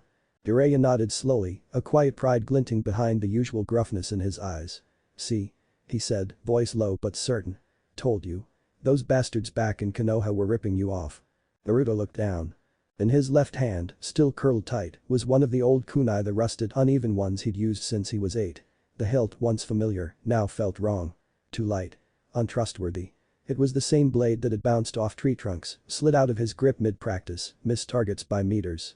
How many times had he thought it was his fault? How many times had he stayed late at the training field, trying to fix himself, throwing until his fingers bled, convinced he just wasn't good enough? The realization hit like a slap. So, he said quietly, voice barely more than a breath, it wasn't just me. Jiraiya stepped beside him, his shadow falling long and steady across the grass. His hand landed on Naruto's shoulder, firm, solid, real. No, brat, he said, gaze steady as stone. It wasn't just you. Naruto stared down at the kunai in his hand for a moment longer. Then, without a word, he loosened his grip. The weapon slipped from his fingers and dropped into the grass with a soft thud, forgotten. Dead weight, finally put to rest. He didn't need it anymore. Jiraiya gave his shoulder a final squeeze before stepping back with a breath. The moment lingered, heavy in its honesty, but then, as always, it passed. Come on, he said, rolling his shoulders with a grin that didn't quite hide the emotion behind it. We're not done yet. Naruto turned toward him, something brighter burning behind his eyes, now like the flame that had been smothered for years was finally getting air. Jiraiya smirked. Time to see what you've got into jutsu. Naruto grinned back, cracking his knuckles with a renewed sense of confidence. Oh, you're on, Iro-senin. They moved to the center of the clearing, the grass already flattened beneath their pacing. It was a wide space, ringed by tall trees that filtered the fading sunlight through their leaves, casting dappled shadows across the open field. The cicadas had quieted, replaced by the occasional chirp of birds returning to their nests. Jiraiya stood opposite Naruto, arms folded loosely across his chest. His stance looked casual, but the way his eyes locked onto Naruto told a different story. He wasn't just watching. He was evaluating. Alright, he said, tone calm but expectant. Show me the standard academy stance. Naruto shifted, blinking once before stepping into position, or at least, what he thought was the right one. Feet spread. Arms raised. Knees bent. Jaw set. He held it for barely a second before Jiraiya's frown deepened. The boy's center of gravity was off, his weight favoring one side without realizing it. His arms were too wide, elbows unguarded, and his hands were open, an open invitation for someone to break his guard. His knees were bent too much, robbing him of speed, and his whole form felt more like a vague impression of a fighting stance than the real thing. Jiraiya rubbed the bridge of his nose with a tired sigh. He muttered, this isn't a stance. It's a cry for help. Naruto immediately deflated, arms dropping to his sides as his shoulders hunched. I tried, he mumbled. Back at the academy, I'd watch the others and copy them, but it always felt weird. Off. His voice dropped even lower, almost a whisper. And whenever I did try, people just laughed. Said I looked stupid.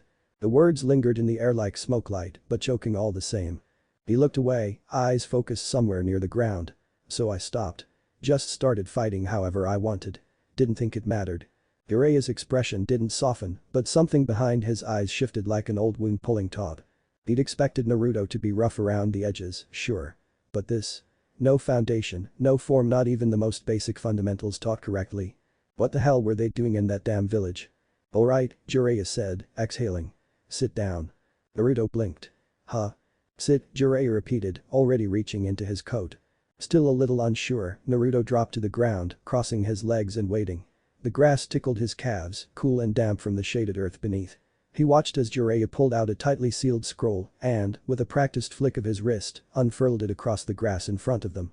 Lines of ink spread out like flowing calligraphy, elegant, almost artistic. Silhouettes of figures moved through taijutsu forms, their poses captured mid-motion in swirling brushstrokes. Arrows detailed shifts in weight and positioning, while margin notes, some written hastily, others neatly offered instructions and corrections in bold fluid strokes. This, Jiraiya said, tapping a figure in one of the poses, is called the humming style. Naruto leaned in, squinting. Humming. A taijutsu form built on rhythm, fluid movement, and deceptive strikes, Jiraiya explained, voice steady. It's adaptable. Fast. Built to mislead your opponent with timing and unpredictability. The academy doesn't teach it. Hell, most Chunin wouldn't recognize it if it hit them in the jaw. Minato had crafted it himself. Naruto tilted his head, eyes following the graceful shapes drawn on the scroll. It looked different. Less rigid than the academy stuff. It flowed like a dance. Or maybe a song. Wait, Naruto asked, brow furrowing. You said this is what Minato used? Jiraiya's hand paused over the parchment. For a moment, he didn't respond.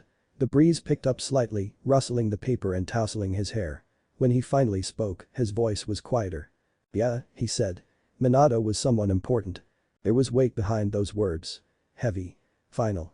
Like a door had been quietly shut. Naruto didn't press. He didn't know who Minato was, only that Jiraiya said his name like it mattered. Like it hurt. That was enough for now.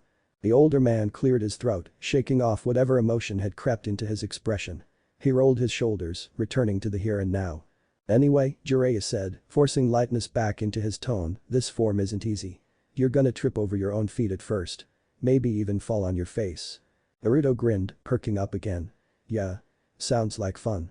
Don't get cocky, Jiraiya warned, though the corner of his mouth twitched into a faint smirk. You screw up the timing, and someone'll sweep your legs faster than you can blink. Naruto pushed himself to his feet, fire rekindled behind his eyes. Then I'll just learn to blink faster. Jiraiya chuckled, folding up the scroll and tucking it back into his coat. Alright, smartus. Let's see how much rhythm you've got. Naruto stood tall as 5'0", and full of determination could look his brows drawn in tight concentration. Across from him, Jiraiya took his place with the smug air of a man about to enjoy himself way too much. Alright, Jiraiya said, cracking his knuckles. The humming style is all about rhythm, fluidity, and misdirection. You need to move like you're dancing. Naruto gave him a blank look. Like dancing. Yeah, Jiraiya said, shrugging. If you can't sway your hips, you're going to get decked. Naruto blinked, face wrinkling in horror. I don't sway. You do now, Jiraiya replied with an evil grin. Naruto groaned but stepped into the first stance shown on the scroll, left foot forward, knees slightly bent, arms raised. He tried to flow into the next motion, a sideways pivot with a half-step hand. Whump. His foot caught on a straight. He stumbled forward and flailed for balance, pinwheeling his arms like a baby duck on ice before collapsing in a heap. From behind his crossed arms, Jiraiya snorted. You call that rhythm? He laughed. You've got the grace of a drunk tanuki. Naruto groaned from the dirt. This is your fault. Who designs a fighting style that makes you move like a backup dancer? Minato did. Okay, but why? Jiraiya just smiled like a proud dad watching his kid fail a school recital, amused and vaguely disappointed. Because he didn't need brute strength. He used speed, angles, and timing. You can't just charge in yelling and throwing punches forever. Naruto rolled over onto his back, arms splayed into feet. But yelling and punching is, like, my whole thing. Jiraiya walked over and offered a hand. Naruto took it, half expecting to be pulled up gently. Instead, Jiraiya yanked him into a spin and let go mid-pivot. Now that's more like it. The Sannin cackled as Naruto stumbled again, barely catching his footing. You're enjoying this way too much, Naruto grumbled, wobbling back into a defensive stance. Damn right I am. Come on, again. Step, pivot, twist, not like that. Don't plant your heel, you'll slip. Naruto's leg slid out from under him and he went down for the third time. A puff of dust rose around him like a sad little cloud of failure. I hate this style, he mumbled from the grass.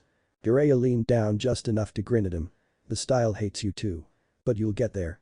You're supposed to be encouraging me, you know, Naruto muttered. I am encouraging you. Encouraging you to stop flopping around like a carp and move like you've got bones in your legs.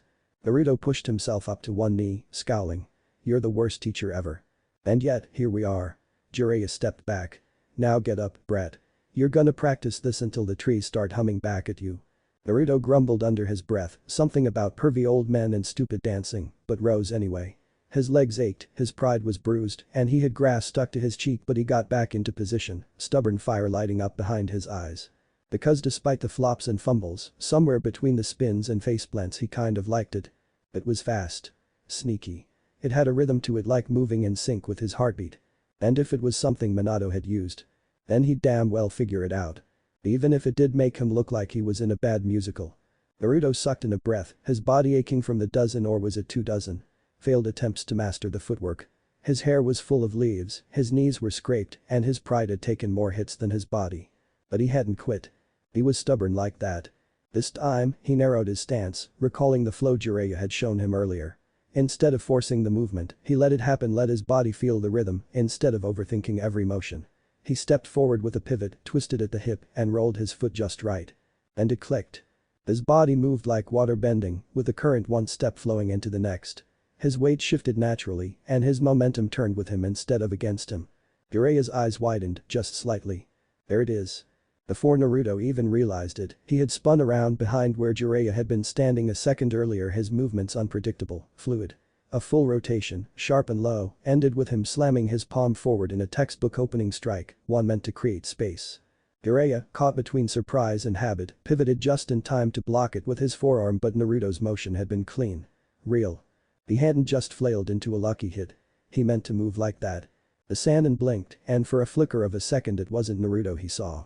It was a younger man, golden-haired and faster than thought. A shinobi with eyes like burning daylight and a smile like a storm. Minato. Jiraiya snapped back to the present just in time to feel Naruto's fist slam into his chest, not hard enough to do damage, but solid. Precise. He took the hit, boots digging into the earth as the force pushed him back half a step. Naruto froze, eyes wide. Jiraiya looked down at the spot where the blow had landed, then up at the boy. The beat passed. Then he smirked. "Well," he said, cracking his neck, "would you look at that?" Naruto blinked, still not sure if he was about to get yelled at or praised. "Oh, was that good?" Jiraiya's smirk widened. "You just earned yourself a real fight." The next second, he blurred forward. Naruto barely had time to throw his arms up before Jiraiya's leg swept toward him from the left. He twisted with a panicked yelp, narrowly ducking under the strike, the wind of it brushing past his hair. He staggered back, feet scrambling to find footing. Jiraiya pressed the advantage. He came in fast, feinting a jab before spinning low. Naruto jumped, flipped backward, and landed sloppily but upright. His pulse thundered in his ears.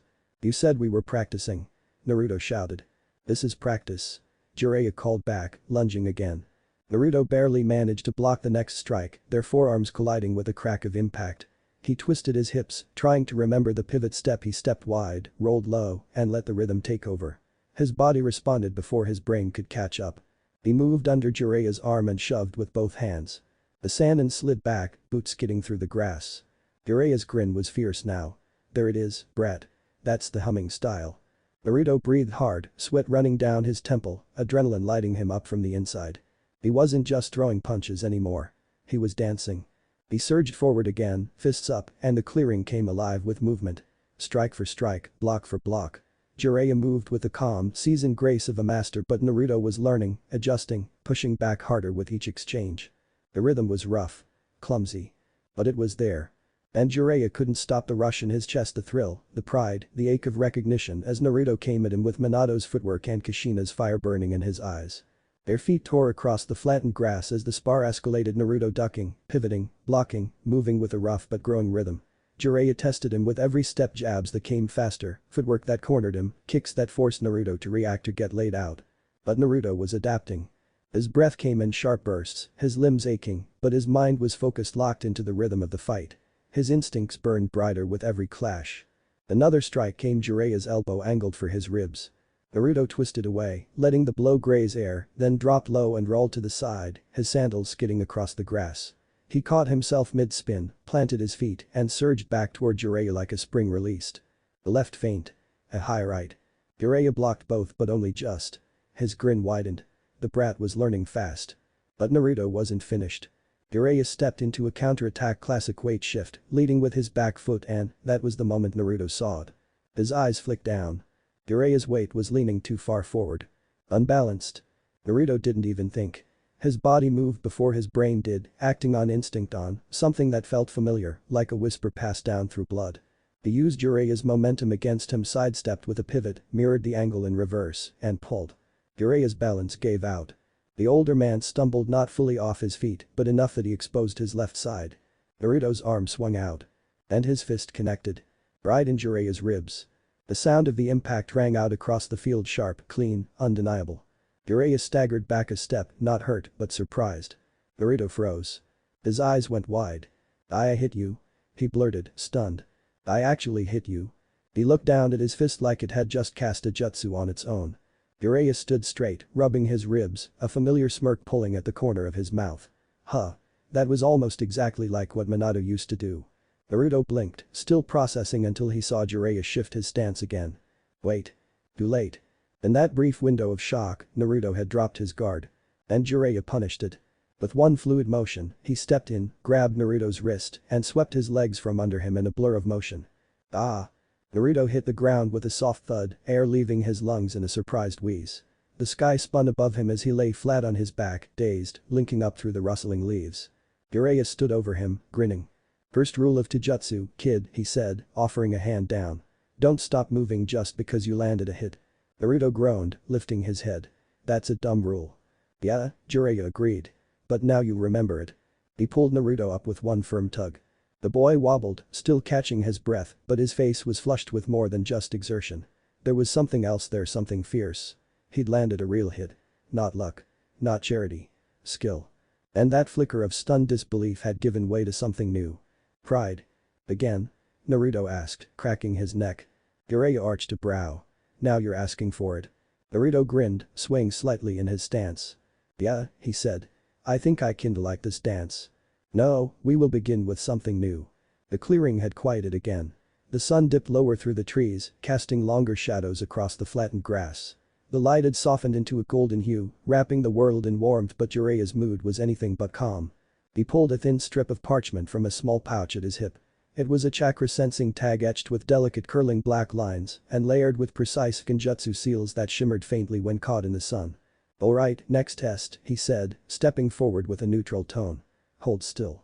Naruto blinked, still catching his breath from their spar, but obediently stood up straight. Jiraiya pressed the tag gently to Naruto's forehead. The seals flared for a moment, activating with a quiet pulse of chakra. We'll start with the basics, he said. Academy-grade techniques. Transformation first. Naruto cracked his knuckles and grinned. Easy. He puffed out his cheeks, gathering chakra, and with a practiced clap of his hands, a poof of smoke burst outward. When it cleared, Jiraiya found himself staring at himself. The replica standing before him wasn't just close. It was exact. Long white hair. Red-lined eyes. The same posture, the same cocky smirk, even the subtle fold of his arms was mirrored perfectly. Jiraiya blinked once. And again. Slowly, he stepped forward, eyes narrowing at the chakra tag still stuck to the doppelganger's forehead. The readings were stable. More than stable, balanced, fully formed chakra distribution across the entire body. This isn't an illusion, he muttered. This is a full body transformation. Chakra stable. Structure reinforced across the entire frame. He leaned in. Not a crack. Not a shimmer. No flicker of chakra misalignment. This isn't even academy level. The transformation popped away in a puff of smoke. Naruto stood there grinning, hands on his hips like he'd just performed a magic trick. Pretty cool, right?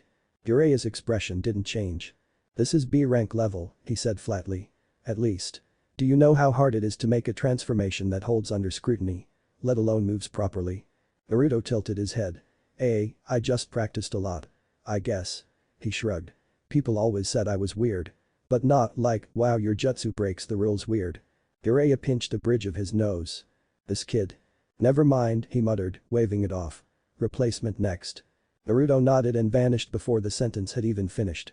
There was a blur of movement, a faint pop, and in his place stood a log. Clean cut. Sharp seal mark. Textbook. Jiraiya turned, scanning the clearing. Naruto reappeared 10 meters away, waving casually. Yo. Jiraiya grunted, pulling the tag from the log and checking the readout. His brow twitched. You used 25 times more chakra than necessary, he said under his breath, the paper crinkling slightly in his hand. He turned back toward Naruto, eyes narrowing. Who the hell told you to do it like that? Naruto scratched the back of his head, looking sheepish.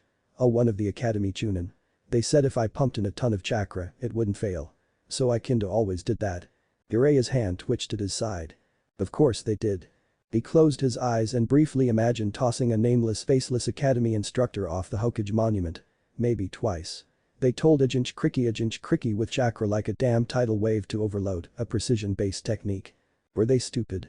No. That was too generous. They were dangerous. He said nothing. His jaw just tightened as he let out a slow, controlled breath through his nose. Last one, he said, voice a little sharper now. Clone jutsu. The standard one. Naruto groaned. Ugh, that one's lame. Do it anyway. Fine, fine. He brought his hands together, focusing. His chakra swirled, unstable at first, then it surged outward. Poof. 2 clones popped into existence beside him. Both immediately keeled over. One had no legs. The other looked like it had seen a ghost and then become one. Jiraiya stared. What the hell is that? Naruto winced. Yeah, that one's never worked. They always end up like that. The half-formed clone twitched pitifully before vanishing. Jiraiya looked at the tag again. The chakra flow was ridiculous, too much at first, then none at all. An uncontrolled surge followed by an instant drop. He exhaled, scratching the back of his head. Let me guess. No one ever told you why it wasn't working? Nope, Naruto said cheerfully. They just failed me a bunch and said I was hopeless. Wonderful, Jiraiya muttered, rubbing his temples. The B-rank transformation. A perfectly executed replacement, overloaded to the point of absurdity. And a clone jutsu so broken it looked like the result of a chakra-based horror story. Jiraiya sighed, muttering under his breath, you've been training with crap tools, crap instruction, and sheer dumb luck, and somehow, you're still standing. He looked at Naruto, who was now poking one of the fallen clone's arms like it was a science experiment. "I'm amazed you're not dead." Naruto gave him a wide grin. "I'm too stubborn to die." Jiraiya huffed. "No kidding." He looked at the chakra tag one last time, then pocketed it. "The damage is deeper than I thought," he mused grimly. "But the potential's even greater." "Alright," he said, clapping his hands once. "That's enough testing. We've got our work cut out for us." Naruto raised a brow. "So do I pass?" Jiraiya smirked. "You pass, barely. Now I get to tear you apart and put you back together properly." Naruto pumped his fist. "Heck yeah, wait, should I be worried?" "Yes." The afternoon light had cooled into amber, stretching shadows long across the clearing. The breeze whispered through the treetops, gentle now, as if the forest itself had quieted in respect. A hush settled between them, the kind that only came after a hard day's training and a harder truth. Jiraiya knelt beneath a tree at the edge of the clearing, his cloak shifting slightly with the breeze. From deep within its folds, he pulled out a small, worn notebook. The leather cover was scarred with scratches from years of travel, stains from ink, weather, and the occasional spilled sake. The pages inside were filled with notes, tactics, secrets and regrets. But the flick of his wrist, he opened to a fresh page. The pen moved smoothly, though each stroke carried weight. Not just from the ink, but from the conviction behind it. Investigate and eliminate anyone who sabotaged Naruto. Ensure Kakashi gets the verbal beating of a lifetime from Sensei. Find a way to pay these bastards back for everything they've done. The words bled into the parchment with silent fury. Sharp. Controlled. Intentional. Jiraiya stared at the list for a moment, the ink drying under the golden light. This wasn't just neglect. It was coordinated. Quiet. Intentional. The child doesn't end up trained like that by accident. Someone had let him fail. Made sure he would. And he, Jiraiya, the Toad Sage, the goddamn gallant, had let it all happen from a distance, believing the village would do right by Minato's son. His throat tightened. Minato Kushina, if you saw this now. The bitterness in his chest curled into something darker. It settled low, heavy like stones in his gut. Smoldering beneath his ribs. He hadn't just failed Naruto. He'd failed his students. But just as the weight of it began to pull him inward, spiraling into guilt too old and too sharp to voice, a voice cut through the air like sunlight slicing fog. "Hey, Hiro Sennin." Jiraiya blinked. He looked up. Naruto was standing in the middle of the clearing, grinning from ear to ear, arms raised high like he'd just beaten a boss in a video game. There, stuck to his forehead, fluttering slightly with every breath, was a single, stubborn green leaf. "I stuck the leaf," Naruto declared, beaming. The grin he wore was wide, unfiltered, and full of light. Joy, simple and pure. And it hit Jiraiya like a punch to the chest. Because after everything, the isolation, the neglect, the failures, no one took responsibility, for Naruto still smiled like the world hadn't tried to break him. Still believed in himself. Still tried. Jiraiya's grip on the notebook loosened. His expression softened, the hard lines around his mouth easing just a touch. "Good job, brat," he said, rising to his feet, his voice low, but laced with something gentler now. "Let's call it a day. Dinner's on me." Naruto let out a victorious whoop, throwing a triumphant fist into the air like he'd just won the Chunin exams. "Yes. Raymond, here I come." He bolted ahead, leaf still stuck to his forehead, laughing as he went. Jiraiya chuckled under his breath, tucking the notebook back into his cloak as he followed. The forest around them hummed softly with the sounds of nature settling into evening, cicadas buzzing, leaves rustling, the warm chirp of birds in the distance. Shadows stretched across the trail as the sun began its descent, painting everything in gold and rose. Jiraiya glanced down at Naruto, who had slowed to walk beside him, the scroll of training supplies slung over his back, dirt smudged on his cheeks, and a smile still dancing on his lips. He's been through hell, Jiraiya thought, watching the boy out of the corner of his eye. And he still manages to look at the world like it hasn't crushed him. It made something tight curl in his chest, part awe, part guilt, and something painfully close to pride. "Hey," Naruto said suddenly, glancing up. "You think I'll be able to do that clone thing right one day?" Jiraiya smirked. "If you don't blow yourself up first." "Hey." And just like that, the silence broke again with laughter echoing through the trees as master and student walked toward the fading sun, side by side. Chapter 3. A few days later, Four-Leaf Clover Town. The air was alive with color, scent, and sound. "Wow, this place is awesome." Naruto's voice rang out like a burst of sunlight, cutting through the chatter and clamor of the busy street. He spun in place, head tilted back, wide-eyed as he took in the towering buildings around them, his expression, a mixture of childlike awe and barely contained energy. His sapphire eyes darted from one storefront to another, drinking in the riot of lights and movement, with the hunger of someone who'd lived too long in gray spaces. Each building seemed louder than the last, painted in bright clashing colors, some adorned with gilded edges, others glowing with flickering neon kanji that blinked promises of riches and escape. The street beneath their feet was paved in smooth cobblestone, the kind that had been worn by time and footsteps. Music floated through the air, upbeat, quick-tempoed, blending seamlessly with the sounds of clinking coins, dice tumbling across tables, and voices raised in cheer or complaint. Laughter spilled from the open doors of taverns and casinos, mingling with the scent of grilled meats, fried dumplings, and sugary pastries thick in the breeze. Street performers cartwheeled through crowds, trailing streamers and bursts of confetti. Fire breathers and illusionists performed at intersections, drawing small circles of enthralled onlookers. Rich nobles passed by in lacquered carriages, flanked by bodyguards dressed in black, while merchants barked deals from behind stalls loaded with trinkets, scrolls, charms, and rare spices. "Second most visited place in all the land of fire," Jiraiya said from beside him, voice casual as he walked with his hands tucked into his sleeves. His expression was relaxed, almost amused, but his eyes never stopped moving, watchful, sharp beneath his laid-back grin. Naruto tore his gaze from a window display where a crystal chandelier spun under a rotating light, throwing tiny rainbows across the glass. "Seriously? Not even the fire capital gets this many people?" "Nope," Jiraiya replied with a chuckle. "The capital's for politicians' suits, scrolls, court meetings, and a whole lot of people who forgot how to smile." He gestured lazily to the boulevard in front of them, where another flash of color exploded from a nearby club entrance, a pair of dancers twirling ribbons into the night sky. "But this is a dream town.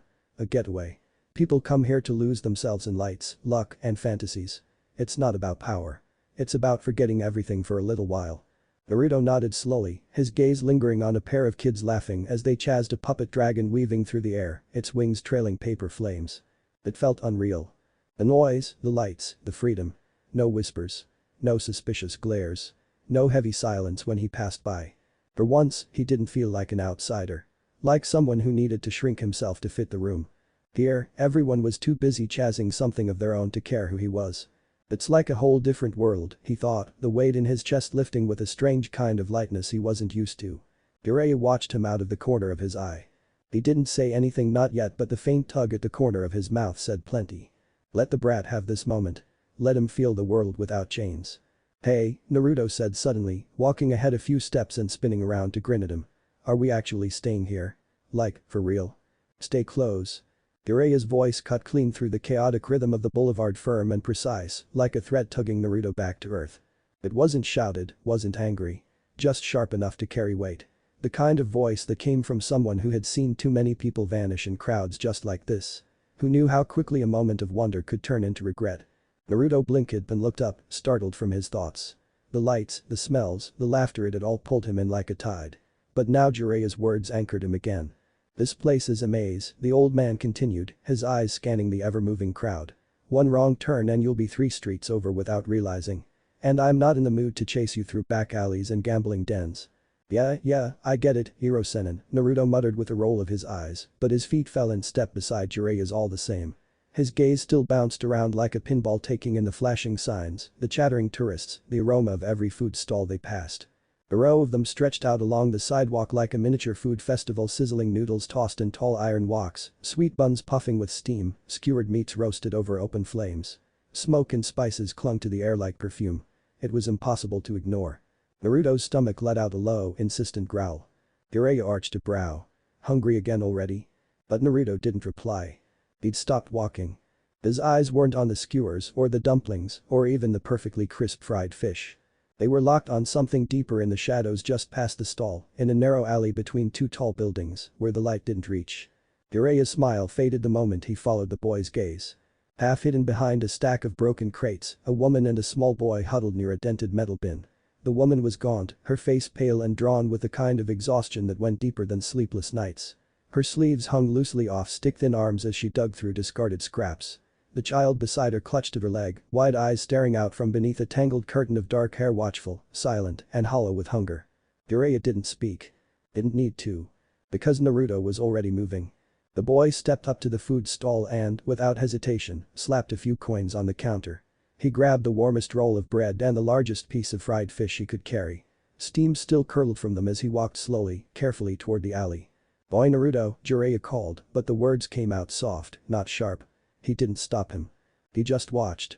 Watched as the boy he was supposed to be teaching knelt down in front of two strangers and held out everything he had. "Here," Naruto said quietly, scratching at the back of his head. His voice was small, not shy, just gentle. "You need it more than I do." The woman froze. Her eyes darted between the food and Naruto's face, like she didn't know whether to believe it. Slowly, with shaking hands, she reached out. As she accepted the bread and fish, her eyes began to glisten. Then Naruto did something else. He pulled open the coin pouch tied to his belt and pressed the rest of his money into her hand. No hesitation. No ceremony. Just gave. For a breathless moment, the woman said nothing. Then she collapsed forward, dropping to her knees, clutching the meal and the coins to her chest and Naruto, too. She pulled him into a tight embrace, burying her face in his shoulder as her voice cracked through the alley. "Thank you, thank you, thank you." Naruto stiffened instantly, his arms awkwardly hovering in the air like he'd been hit by a jutsu he didn't recognize. His face flushed red, his mouth twitching like he wanted to say something but didn't know how. Hey, it's no big deal," he mumbled. One hand patted her back, hesitant but sincere. "Really? It's fine." Jiraiya watched from the mouth of the alley, unmoving. The noise of the street faded around him, muffled by the depth of the moment playing out in front of him. There was no spotlight, no cheering crowd, no reward waiting at the end. Just a boy who had grown up with nothing giving what little he had without question. And in that instant, Jiraiya didn't see Naruto the prankster. Or Naruto the Jinchuriki. Or Naruto the student who still couldn't manage a proper clone. He saw Minato. The same quiet kindness. The same instinct to help. But as pride swelled in his chest, it was swiftly overtaken by another feeling. Darker. Sharper. Unforgiving. And yet Konoha had turned its back on him. They let him starve. They let him hurt. They let him believe, for years, that he was less. And now he was out here in the back alleys of a foreign town, doing what no one had done for him. Jiraiya's hands curled into fists at his sides, his face unreadable beneath the shadow of his hair.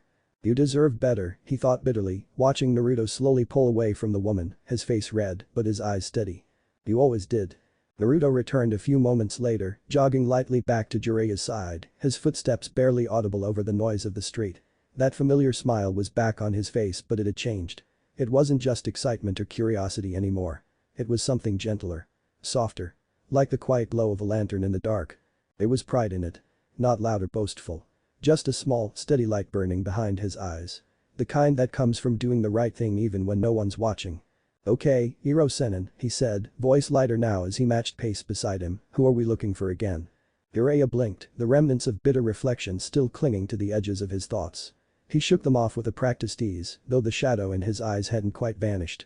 He plastered on a grin, one of those big, ridiculous ones that usually came before trouble or teasing, but this time, it didn't quite reach all the way. "We're here to find Tsunade," he said simply, sliding his hands into the sleeves of his robe as they walked. "One of my old teammates. Legendary Sannin. Medical genius. Gambling disaster." Naruto raised an eyebrow, curious. "Tsunade, huh? What's she like?" Jiraiya let out a long theatrical sigh, part wistful memory, part pure showman. He clasped his hands behind his head and tilted his chin skyward like he was reminiscing over a long-lost love. "Beautiful," he said dramatically, eyes gleaming. A vision of unmatched grace and charm. Naruto squinted at him. "And absolutely terrifying," Jiraiya added a beat later, grin turning sheepish. "She once broke my ribs just for looking at her the wrong way." Naruto snorted, amused, but didn't press further. He didn't need to. He'd learned by now that second-hand stories rarely painted the whole picture. People always filtered their memories through emotion, fear, love, pride, regret. They saw what they wanted to see, remembered what suited them. "I'll decide for myself," he thought, gaze flicking up to the blinking signs overhead. No one ever really saw me either, after all. Not really.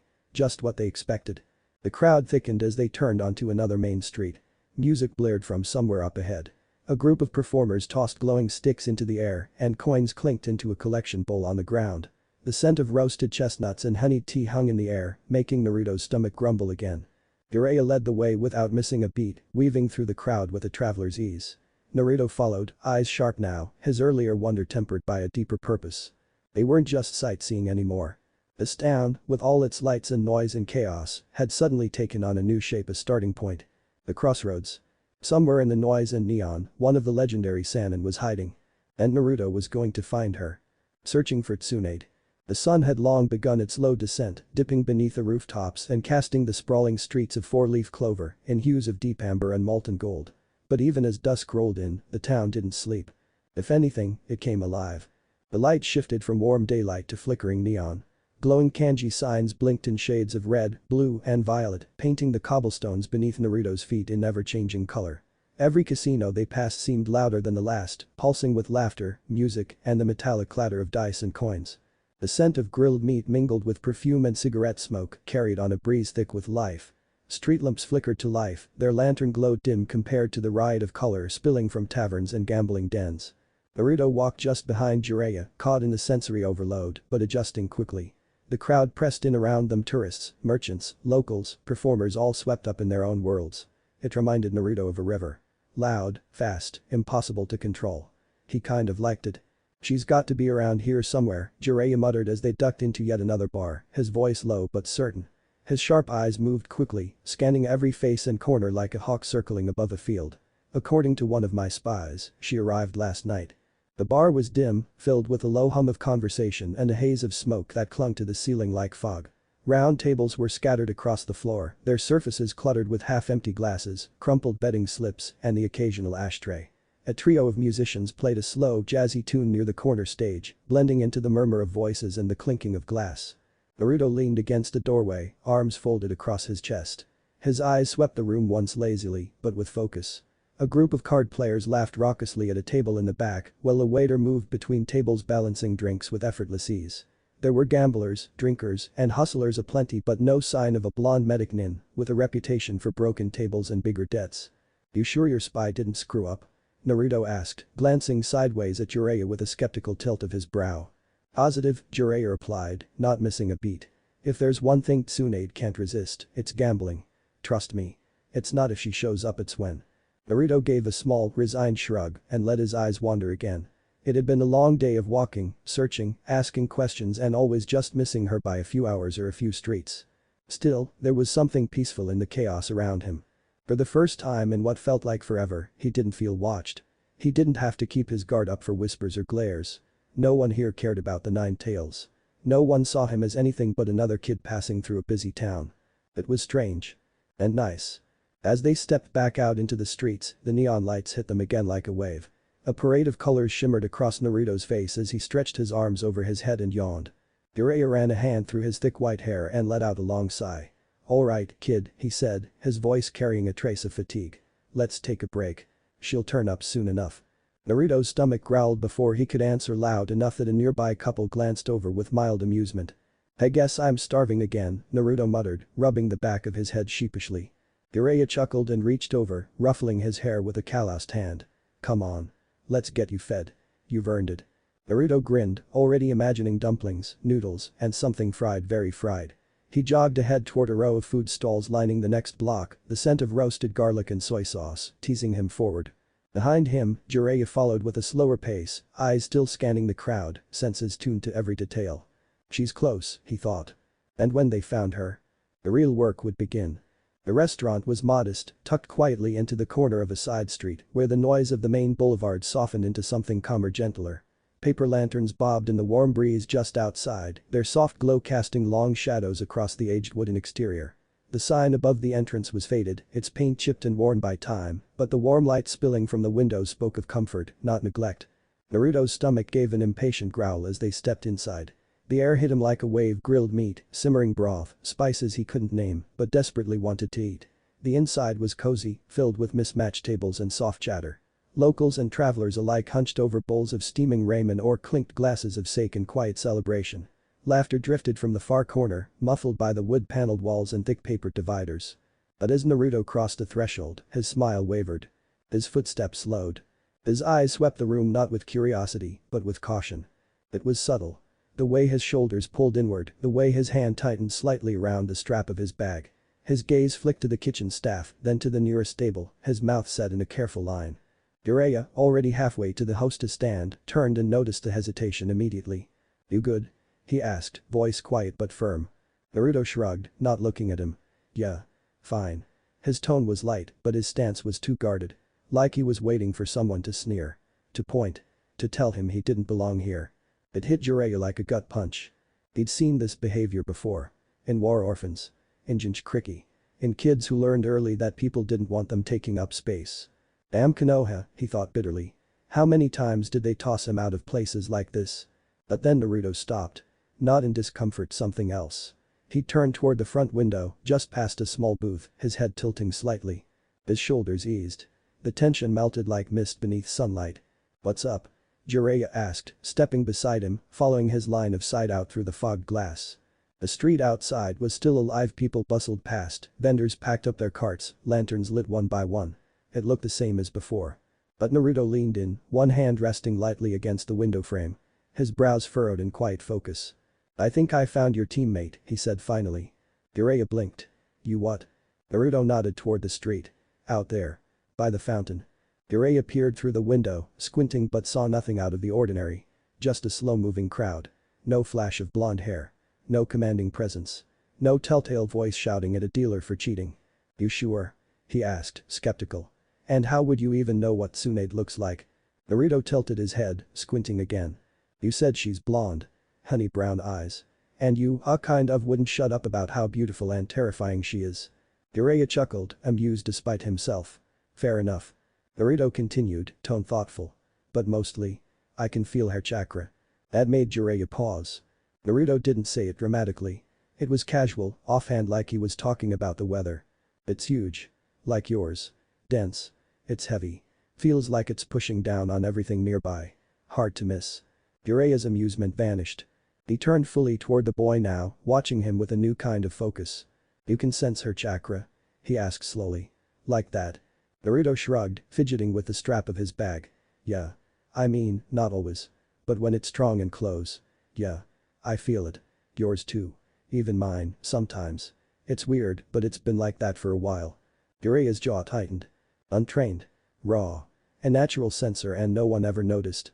Not Kakashi. Not the instructors. Not anyone. They'd ignored it. Just like everything else. Another wasted potential buried under years of neglect and bare minimum survival. Before Jiraiya could say anything else, Naruto added with absolute deadpan delivery. "Oh. And also while we were walking around, you kept going on and on about her chest. Said no one compares to her. I figured if someone matched that description and had a massive chakra signature, it was probably her." For a moment, the restaurant went very, very quiet in Jiraiya's head. A single blink. Jiraiya stared. "You really didn't have to say that part out loud, you know." Naruto blinked innocently. "You really didn't have to say it 8 times. Out loud. In public. I was making a point. You were making people stare." Jiraiya groaned and dragged a hand down his face. "Remind me why I'm taking you seriously again." Naruto grinned, stepping away from the window. "Because I found your teammate and you didn't." Jiraiya narrowed his eyes. "You're getting the cheap bowl of ramen." "Hey." With Tsunade.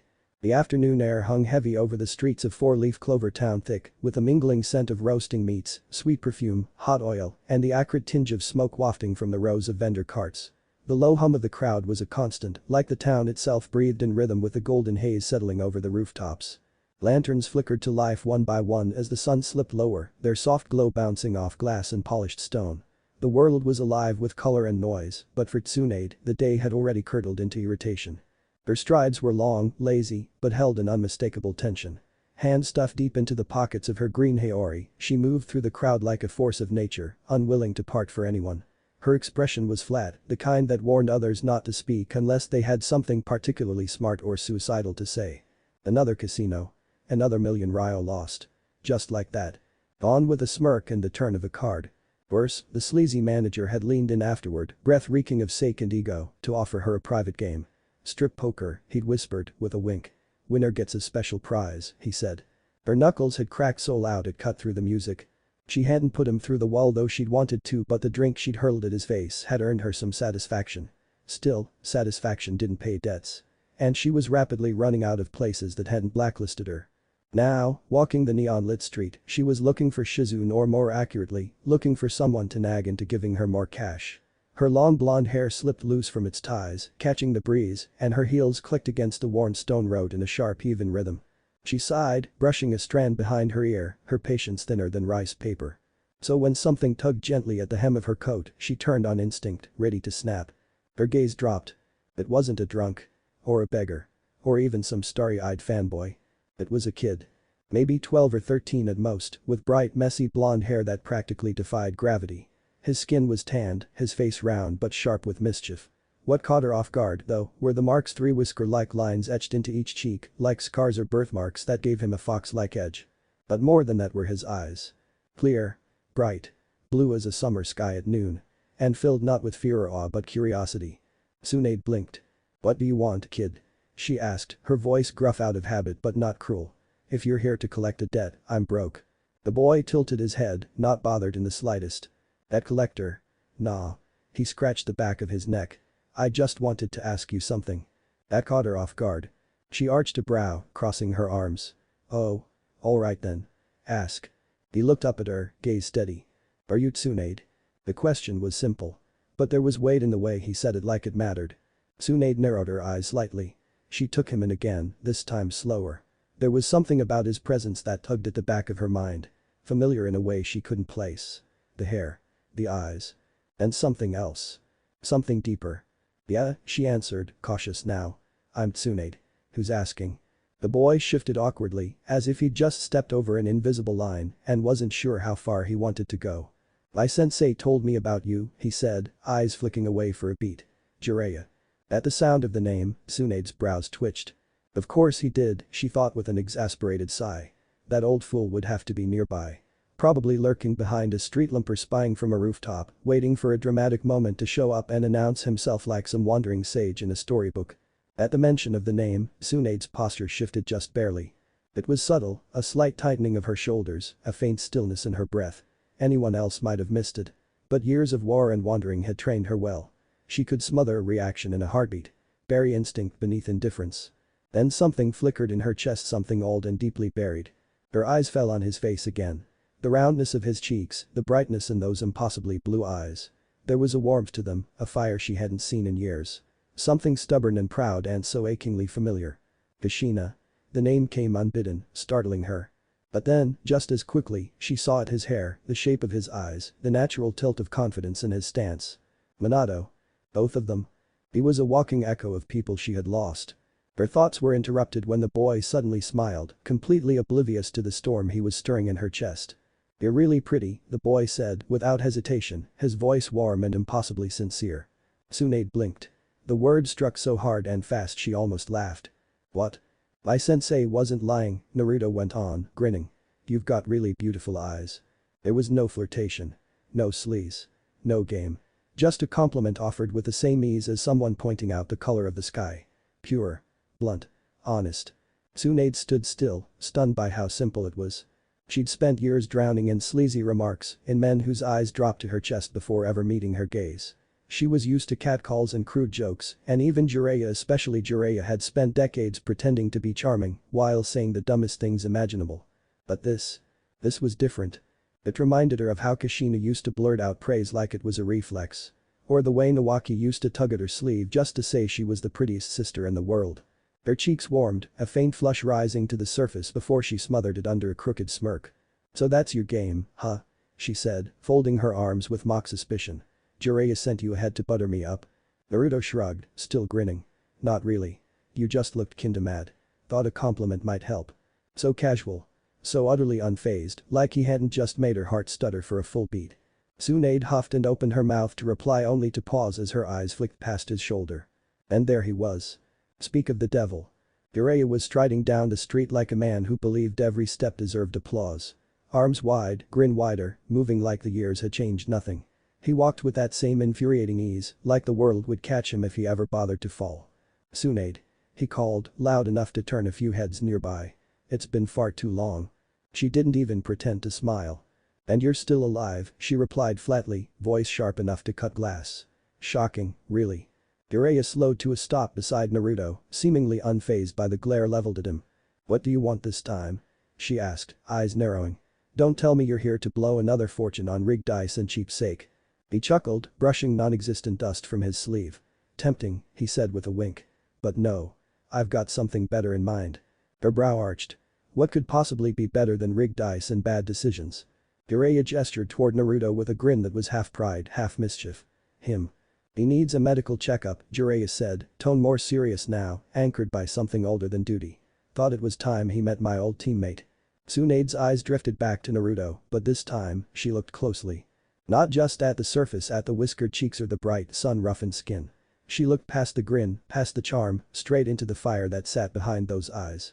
And it was there. Hot. Defiant. Familiar. A medical checkup, huh?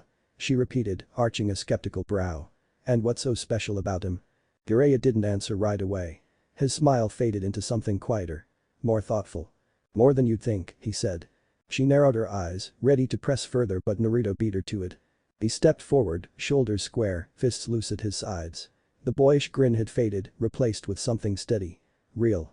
I don't know if I'm special or anything, he said, voice even and clear. But I'm gonna be Hokage one day. That's a promise. Tsunade blinked, caught slightly off guard. She'd heard those words before. Too many times. Spoken by brash students with stars in their eyes and no idea what it meant. But this kid, he didn't sound arrogant. He wasn't trying to impress her. His voice held no doubt. Only conviction. It stirred something in her chest, something buried under grief and debt and the weight of too many names carved into stone. She sighed. Long. Exhausted. And then she turned on her heel. Follow me. She didn't say she was interested. She didn't have to. Naruto grinned behind her, already moving, but Jiraiya unfortunately couldn't let the moment pass quietly. Behind them came that giggle, that infamous, unmistakable, high-pitched wheeze of perversion that sounded like someone had just discovered a hidden hot spring behind a women's changing room. Tsunade stopped. Her steps halted mid-stride. She didn't even look. Hey, kid, she said, glancing down at Naruto with a sideways look. Her voice was calm. Controlled. Dangerous. What's your name? Uzumaki Naruto, he replied cheerfully, flashing a full toothy grin. What's up? And just like that, the name hit her like a punch to the lungs. Uzumaki. The syllables rang in her head louder than any bell. Her expression didn't move, but something deep beneath it cracked. The name slipped under her skin, coiled around her spine. Uzumaki. The hair. The grin. The eyes. It was all but confirmed. This kid, this boy, was Minato's son. Kushina's son. And no one told her. Not the elders. Not the third. Not even Jiraiya. Her hands clenched slightly at her sides, nails digging into her palms. They kept him from me. There were names. Many names. And every one of them had just been written onto a new list in her mind. A list she'd be dealing with when the time came. But not now. Not yet. She exhaled slowly, loosening her fists before anyone could see. Hey, Naruto, she said lightly, glancing over her shoulder again. Think you could walk behind me and make sure this idiot doesn't stare at my ass? Jiraiya made a strangled sound, clutching his chest like she'd run him through with a katana. Tsunade. How could you accuse me of such unrefined behavior? Your words wound me deeper than any blade. She didn't even blink. Naruto didn't either. They both turned their heads slowly, matching, synchronized, deadpan. Unimpressed. Unamused. Utterly, terrifyingly united. Jiraiya deflated, his exaggerated horror shrinking into a sheepish grin. But a glimmer of something soft flickered behind his eyes. That look. That sarcasm. That shared glance of exasperation. Just like Kushina, he thought, heart twisting. Exactly like her. She used to turn and glare at him the same way, calling him super pervert with the kind of tone that should have qualified as a genjutsu. Now here was Naruto. Shoulders squared. Chin up. Sarcastic as hell. Mirroring her. Mirroring both of them. Sure, I gotcha, Naruto said, giving a casual thumbs up as he moved behind Tsunade. I'll make sure he doesn't do anything gross. Tsunade smirked, clearly pleased. Good. At least one of you has manners. Jiraiya threw his arms up, exasperated. You know, for the record, I'm still a respected Sannin. Debatable, Naruto muttered. Extremely, Tsunade added. They kept walking down the narrow street, under the soft glow of lanterns that swayed above them, framed in the quiet laughter of strangers and the low hum of a city in motion. The streets of Four-Leaf Clover Town were alive with the hum of twilight. Lanterns swung gently above the cobbled roads, glowing with soft golden light as dusk settled like a warm blanket over the town. The aroma of grilled skewers, spiced tea, and sweet pastries drifted lazily through the air, tangled with the sounds of laughter and music spilling from open tavern doors. The town pulsed with energy, free, loud, and untamed. Naruto walked just behind Tsunade, his hands behind his head in a loose, lazy posture. His eyes flicked occasionally to the side, not at the glowing signs or the dancing streetlights, but at Jiraiya, keeping careful watch like a self-appointed pervert patrol. But after a few blocks, Naruto noticed something weird. People were staring at him. Specifically, girls. At first, he figured they were looking at Tsunade. That made sense, she stood out like royalty. Tall, beautiful, commanding. She had the kind of presence that made people turn their heads twice. But then it kept happening. Two girls near a flower stand whispered behind their hands and giggled, eyes flicking toward him. A trio of older teens passed by, and one of them bit her lip before bursting into laughter with her friends. Naruto blinked. What the? He scratched at the back of his neck, brow furrowed. His step slowed a little as confusion crept in. Why are so many people looking at me? He mumbled under his breath, not really expecting an answer. But Jiraiya heard it. The old man cast a look over his shoulder, and a sly grin curved across his face almost instantly. Well, he said, chuckling low in his throat. Looks like you're a hit with the ladies, kid. Naruto nearly stumbled. What? It's the whiskers, Jiraiya said, waving lazily at his face. The blue eyes. The energy. You've got that same troublemaker charm. Naruto stared at him blankly. That's not a thing. Oh, it is, Jiraiya said smugly. Back in the day, my last student had the same problem. You ever heard of Minato Namikaze? Naruto's face lit up with recognition. Oh yeah. You mentioned him before.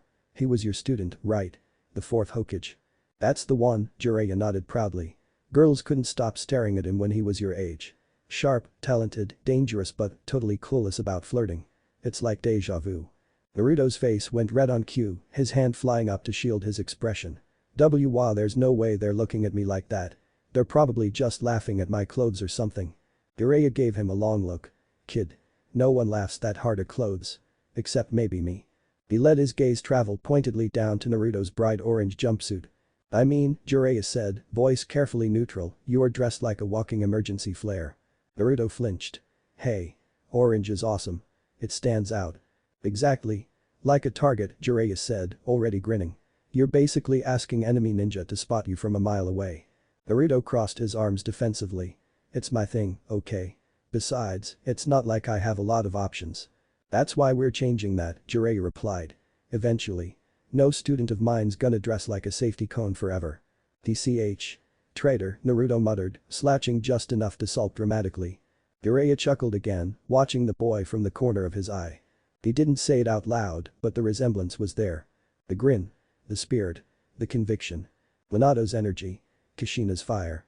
And Naruto, completely unaware, just kept walking with girls staring, the lights shining, and a future none of them fully understood yet stretching out before him. The trio's path eventually brought them to the edge of the entertainment district, where the lantern-lit chaos gave way to something quieter, more refined.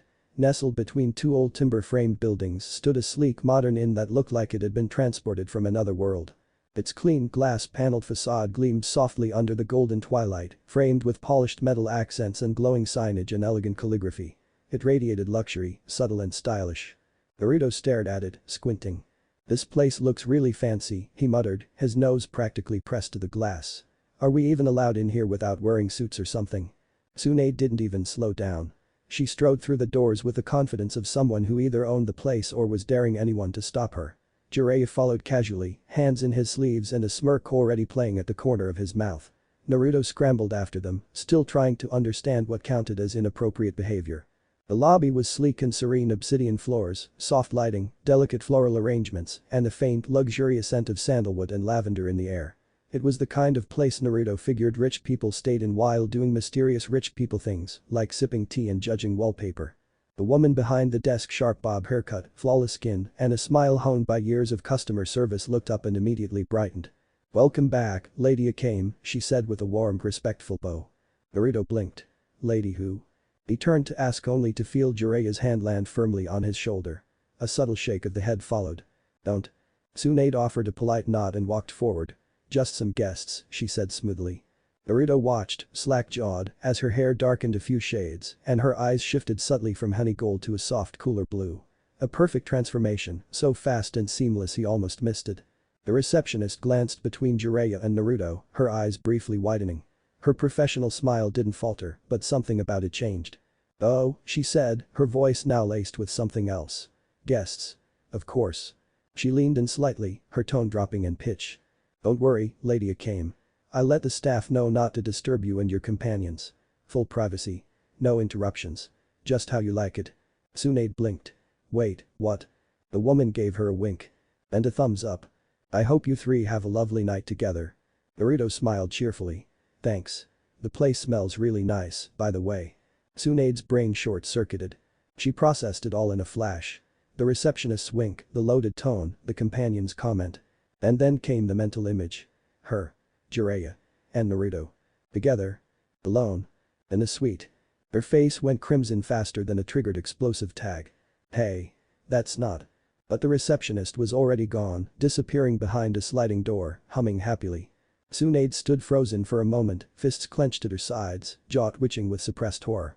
Meanwhile, Naruto looked around the elegant lobby, nodding approvingly. "This is way fancier than the places me and Yuro-senin usually stay at," he said innocently. "Last one had a leaky ceiling and smelled like pickled fish." "Yeah," Jiraiya added casually, lips twitching, "but that one didn't come with implied threesomes." Naruto blinked.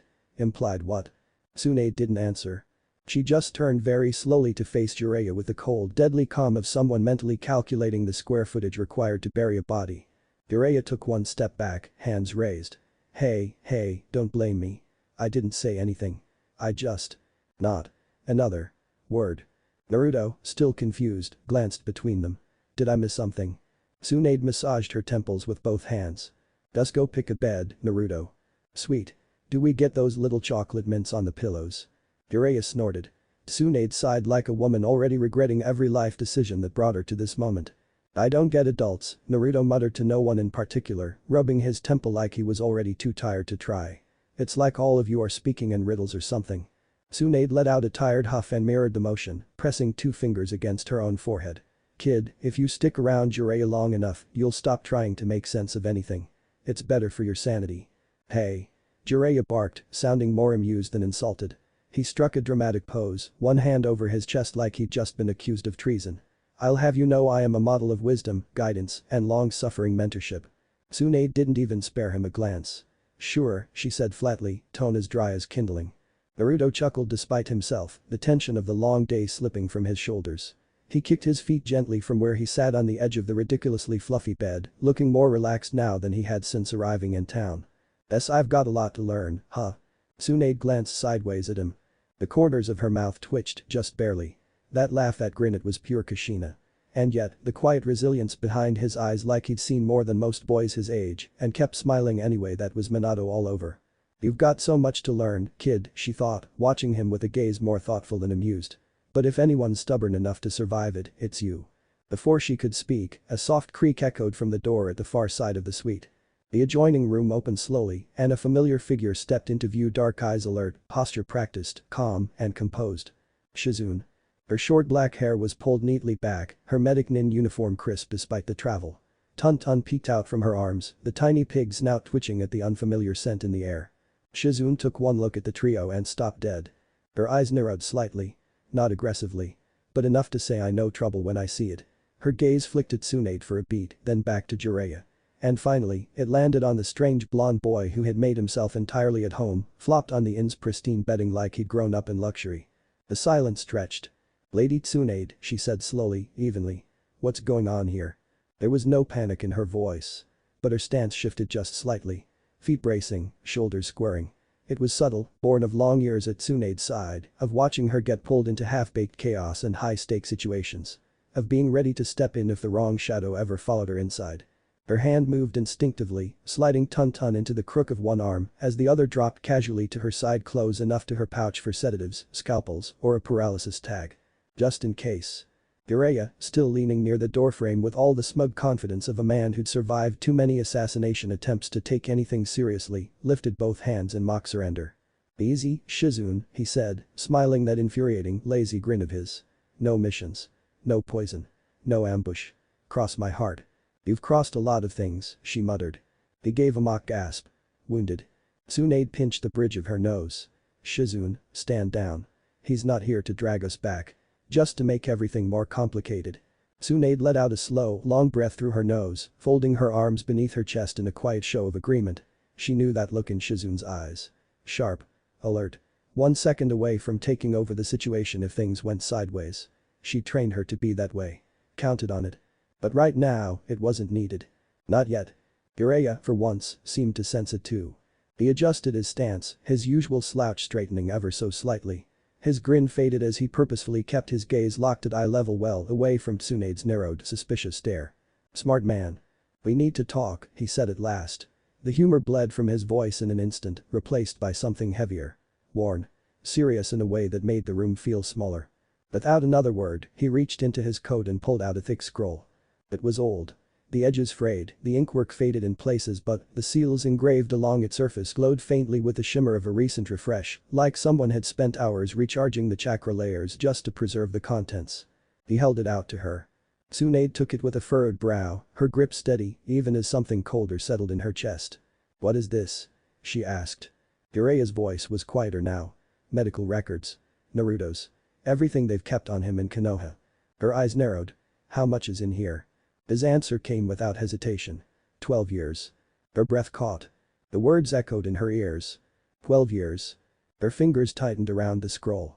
It felt heavier now. Not just physically but spiritually. Like it carried the weight of every moment she hadn't been there. Every scar no one had healed. Every failure they had let stack up on the shoulders of a child. 12 years, she repeated, the number scraping at the back of her throat like broken glass. "Yep," Jiraiya said, his tone grim. "They kept everything. Even the stuff they thought no one would ever look at." Tsunade didn't speak. Not immediately. But the flick of her fingers, she unsealed the scroll. There was a soft crack of chakra discharge, and a thick folder slid free heavy with embedded seals and protective layers. The top sheet bore a single glowing kanji. "Heroes full." Like a warning. Like a verdict. She didn't open it. Not yet. She just stared, the paper trembling ever so slightly in her hands. Across the room, Shizune's gaze had drifted to the boy. Naruto. He was currently lying on his stomach on the plush rug, legs swinging lazily behind him as he poked at the edge of the fabric with a kind of focused curiosity, like the weave might be some kind of puzzle. He looked up at the sound of his name. He asked, blinking. "Naruto?" Shizune asked gently, her voice softer now. She wasn't interrogating, just searching. Studying him. He beamed at her like she'd just offered him a bowl of ramen. "That's me. Naruto Uzumaki," he said brightly, grinning with all the confidence of someone who didn't know the sky was about to fall behind him. Shizune blinked. The name hit her like a ripple through still water. Uzumaki. Her breath hitched so subtle she almost didn't notice it. Memories stirred. A whirl of crimson hair. A laugh loud enough to shake windows. A woman who had once run through the Hokage's office barefoot because she'd forgotten her shoes and hadn't cared. Kushina. Shizune's smile faltered just slightly as her eyes slid from Naruto to Tsunade. And for a moment, neither woman spoke. Because they both felt it now. That unmistakable weight. Naruto wasn't just a boy. He was a living reminder. Of promises made. Of people lost. Of a village that had let too much slip through the cracks. Tsunade's eyes hadn't left the folder. But her jaw tightened. Her shoulders squared. She was already building a list. Tsunade hadn't said a word. But her face said everything. Her honey brown eyes, usually so sharp, so steady, had gone wide. Locked on Naruto with a look that was something between shock and devastation. The open scroll lay across her lap, the parchment unrolled but unread beyond the first few pages. Her fingers hovered above the surface, trembling faintly, as if she wasn't sure whether to keep reading or set the whole thing on fire. The silence was thick. Heavy. Pressed into every corner of the room like a warning. Shizune's eyes flicked between them, her medic instincts prickling. "Lady Tsunade?" she asked carefully. "What's wrong?" But Tsunade didn't answer. Her gaze was pinned to the record, scanning, reading, absorbing. With every line, her expression changed. The disbelief gave way to something colder. More dangerous. Her lips pressed into a thin line. Her brows drew tight. Her breath came sharp through her nose. Naruto, oblivious to the war building behind her eyes, let out a small sigh and scratched the back of his head. "It's probably just my medical records," he said, voice oddly casual. Like it was routine. Like he'd long since stopped expecting people to react any differently. "Jiraiya-sensei said you'd want to look at them. He said he doesn't trust anyone else to do a real checkup. Not just the physical stuff, but..." He tapped the side of his head. "What's going on up here, too?" His smile followed a beat later. Small. Lopsided. Fragile. It didn't quite reach his eyes. And that, somehow, broke something inside her. Tsunade's eyes snapped up from the scroll, locking onto him. "This," she said, and her voice cracked. "Just a little. This is just his first year." The fury in her tone was quiet but suffocating. Like the moment right before thunder. Shizune stepped closer, peering over her shoulder. Her breath hitched. 38 assassination attempts. She whispered, horror creeping into her voice. Multiple fractures, untreated concussions, broken fingers, chronic malnutrition. Staff negligence. She looked up, pale. That's criminal." Tsunade's hands were trembling now as she gripped the edges of the scroll. "That's Minato's orphanage." Her voice cracked again, but this time, it wasn't from sorrow. It was rage. He built the place himself. After the Third War. It was supposed to be safe. It was supposed to be a sanctuary. How did this happen under our noses? In his own village. The words weren't directed at anyone. Not exactly. But they cut through the room like blades. Naruto didn't flinch. He didn't look surprised. He just stared at the carpet, his expression unreadable, his voice quiet. "Yeah," he said softly. "That sounds about right." There was no bitterness in it. No anger. Just a quiet resignation that didn't belong in a boy his age. Shizune looked at him, truly looked at him, and saw the scars that didn't show. The kind you couldn't heal with chakra. Jiraiya stood off to the side, arms crossed, his usual teasing gone. His face was carved from stone. "And that's just year one," he said quietly. "I only made it to his 10th birthday. It doesn't get better. It gets worse." The room fell still. Tsunade's grip shifted. She slammed the folder shut with a snap loud enough to make Tun flinch. The sound echoed like a slap across stone. She closed her eyes, her shoulders rising with a deep breath she didn't release for several seconds. Her fists curled atop the scroll, knuckles white with pressure. The rage was there. Growing. Coiling like a serpent beneath her ribs.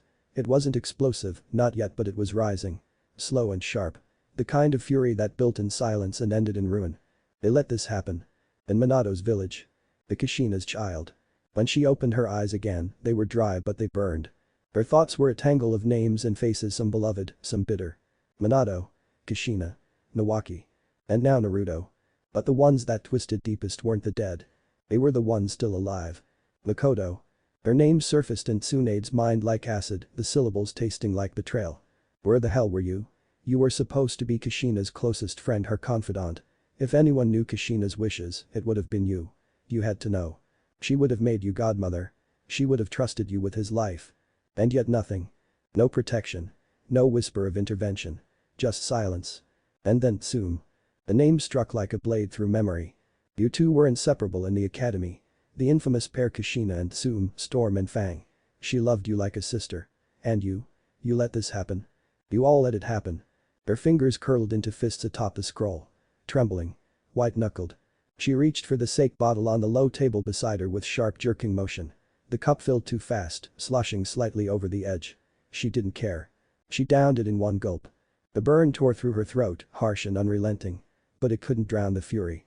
Couldn't silence the roaring in her ears. Still, she said nothing. Because if she spoke now, if she gave voice to the chaos building inside, she wasn't sure if she'd scream or cry. So she stared. At the wall. At nothing. Her expression unreadable. Her emotions not. Jiraiya waited. He didn't interrupt. He knew better than to fill silence that heavy with words. Finally, her voice came low, tight, coiled like a spring on the verge of snapping. "What do you want me to do?" Jiraiya exhaled softly, some small knot of tension in his chest loosening. She hadn't thrown the sake bottle at him. Or punched him through the wall. She was furious rightfully, but she was still listening. That was enough. For now. "I need you to give him a full evaluation," he said, his voice stripped of its usual playfulness. "Everything. Physical. Mental. Chakra structure. Brainwave patterns. Bones, nerves, muscle damage. Memory resilience. All of it." He paused, watching her carefully. "Fix what you can. And if you find something you can't." His eyes hardened. "Tell me. No sugarcoating. No protecting me from the fallout. I want the truth." Tsunade's gaze slowly shifted back to him, sharp and unreadable. Her fingers tapped once twice on the table beside the scroll. "How long?" "1 month," Jiraiya said.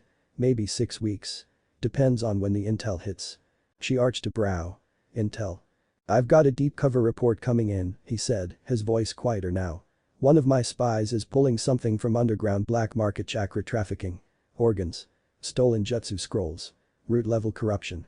Tsunade's eyes narrowed. "That the reason you can't take him with you?" Jiraiya nodded. "It's too dangerous. I'd rather be able to move fast. I can't afford to be distracted." And he hesitated just briefly. "He's not ready." Her brow lifted slightly, but she didn't push. "Not yet." She leaned back in the chair, the old wood creaking faintly under her weight as she studied him across the quiet space. The bottle sat between them, the records curled at the edge of the table like a wound still waiting to be opened. She said nothing. Not yet. But in her silence, she was weighing everything: Naruto's smile, the bruises in the file, the names of people she once trusted, and the weight of a promise not yet spoken. "You're sure about this?" Tsunade asked at last, her voice quieter now, but no less firm. "Leaving him with me?" Her eyes flicked toward Naruto, who was still hugging the carpet like it had answers, the scroll resting in front of him like a newly discovered artifact. "You do realize I'll probably have to skip town again in a few days?" I know, Jiraiya said with a slow nod. But Naruto's got the summoning contract now. I can track him anywhere and you, if it comes to that. Tsunade sighed and closed her eyes, dragging a hand through her blonde hair, fingers nodding briefly in frustration before slipping free.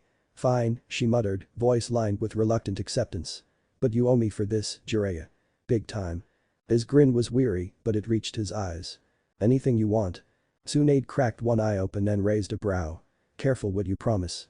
I mean it, he said, and this time there was no grin, no deflection, just quiet sincerity. Anything. She crossed her arms again, her posture relaxing just slightly. The glint in her eye wasn't soft exactly, but it wasn't sharp either. It was something in between. Familiar. Old. A warning and a reminder. And Jiraiya understood it without needing it said. There was a silence, then brief, but full. A moment passing between two people who had survived far too much, lost too many, and still managed to stand in the same room without shattering. Then Jiraiya turned. Naruto. The boy looked up immediately, alert and ready. Jiraiya reached into the folds of his coat and pulled out a smaller scroll bound in red thread, worn but clean. He flicked it over with casual ease, but his expression was anything but light. Here, kiddo. This has everything I want you to work on while I'm gone: training schedules, chakra drills, some notes on what you still suck at. Naruto huffed. And a beginner's guide to Fuinjutsu, Jiraiya finished with a grin. Naruto's eyes went wide. Really? He breathed, already clutching the scroll like it was made of gold. You're actually letting me learn sealing stuff. Don't make it sound like I've been hiding the secrets of the universe from you, Jiraiya said, ruffling his hair. You weren't ready before. You are now. The words hit harder than they should have. Ready. Not a burden. Not a mistake. Ready. Naruto's back straightened, hands tightening around the scroll with quiet reverence. I won't slack off. I promise. I'll get stronger. Jiraiya crouched down slightly in front of him, voice dropping into something gentler. And remember, no training on Sundays. Naruto blinked. Huh? I mean it, Jiraiya said. That's your day off. Rest. Eat something good. Sleep in. Pull a harmless prank if you want. Recharge. You burn out, you break. Naruto stared at him. And slowly nodded. Okay. He sounded surprised. Like no one had ever told him it was okay to stop trying. Just for one day. Jiraiya pulled Naruto into a brief firm hug, one arm slung around his shoulders with all the quiet weight of everything unsaid. It wasn't long, just a moment. But it was enough. Take care, brat, he murmured near his ear. I'll be back before you know it. Naruto didn't say anything. He just nodded, the scroll pressed tightly to his chest like a promise. Jiraiya straightened and turned to Tsunade, his usual smirk replaced by something more grounded, earnest. He's in your hands now, he said. I trust you. Tsunade arched a brow, giving him a smirk that didn't quite hide the weight behind her own eyes. You're lucky I like kids. Otherwise, this would have cost you a hell of a lot more. Jiraiya chuckled under his breath, gave one final look between the two of them, and then. Gone. In a whisper of wind and swirl of chakra, he vanished from the suite, leaving nothing but the faintest shimmer in the air behind him. The silence in his absence lingered for a moment. It stretched long and thin, like the quiet after thunder when the world is still waiting to see what's left behind. Naruto stood frozen in place, the scroll still clutched in both hands. His eyes didn't move from the spot where Jiraiya had disappeared. Then, slowly, he turned. His gaze shifted to Tsunade, blue eyes steady but tinged with uncertainty, now that the laughter had faded. The scroll lowered slightly in his grip, as if it had just begun to feel heavier. So, he said, quieter now. What happens next? Tsunade didn't answer right away. She studied him. Really studied him. The way his posture, though proud, was still too tense for someone his age. The way his knuckles stayed white where they gripped the scroll. That grin of his, cocky, confident, bright, it was armor. She recognized it now. She knew it. And she could see the cracks. He was a boy. Still a boy. Despite the chakra in his bones and the beast in his belly. Despite the weight of Konoha's blind neglect and Jiraiya's hopes. But he stood there, unflinching. Still ready. Tsunade's expression softened just slightly. Now, she said gently, we start with that checkup. Her smirk returned, then sharper this time. Familiar and just a little wicked. And after that we'll see just how tough you really are. That was all Naruto needed to hear. His grin returned full force, wide, cocky, and brimming with challenge. Bring it on, Granny Tsunade. There was a beat of stunned silence. Then the table beside her exploded. Granny?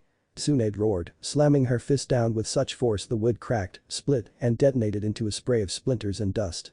Naruto yelped and stumbled back, laughing even as he ducked behind the nearest chair. It was a compliment. You're like a really strong, terrifying grandma. That's not better. Across the room, Shizune sighed a long, world-weary sound and opened the nearest cabinet with the practiced calm of someone who'd long accepted her life choices. She began pulling out antiseptics, chakra diagnostic tools, and a scroll packed with medical files, her motions smooth and efficient. Untun oinked softly from her side, as if in agreement. This is going to be a long month, Shizune thought, resigned but steady. And yet a small, reluctant smile tugged at her lips. Maybe, just maybe, it wouldn't be such a bad one either. What if Cold Naruto hates Konoha bashing? End here, and thanks for watching my video till the end.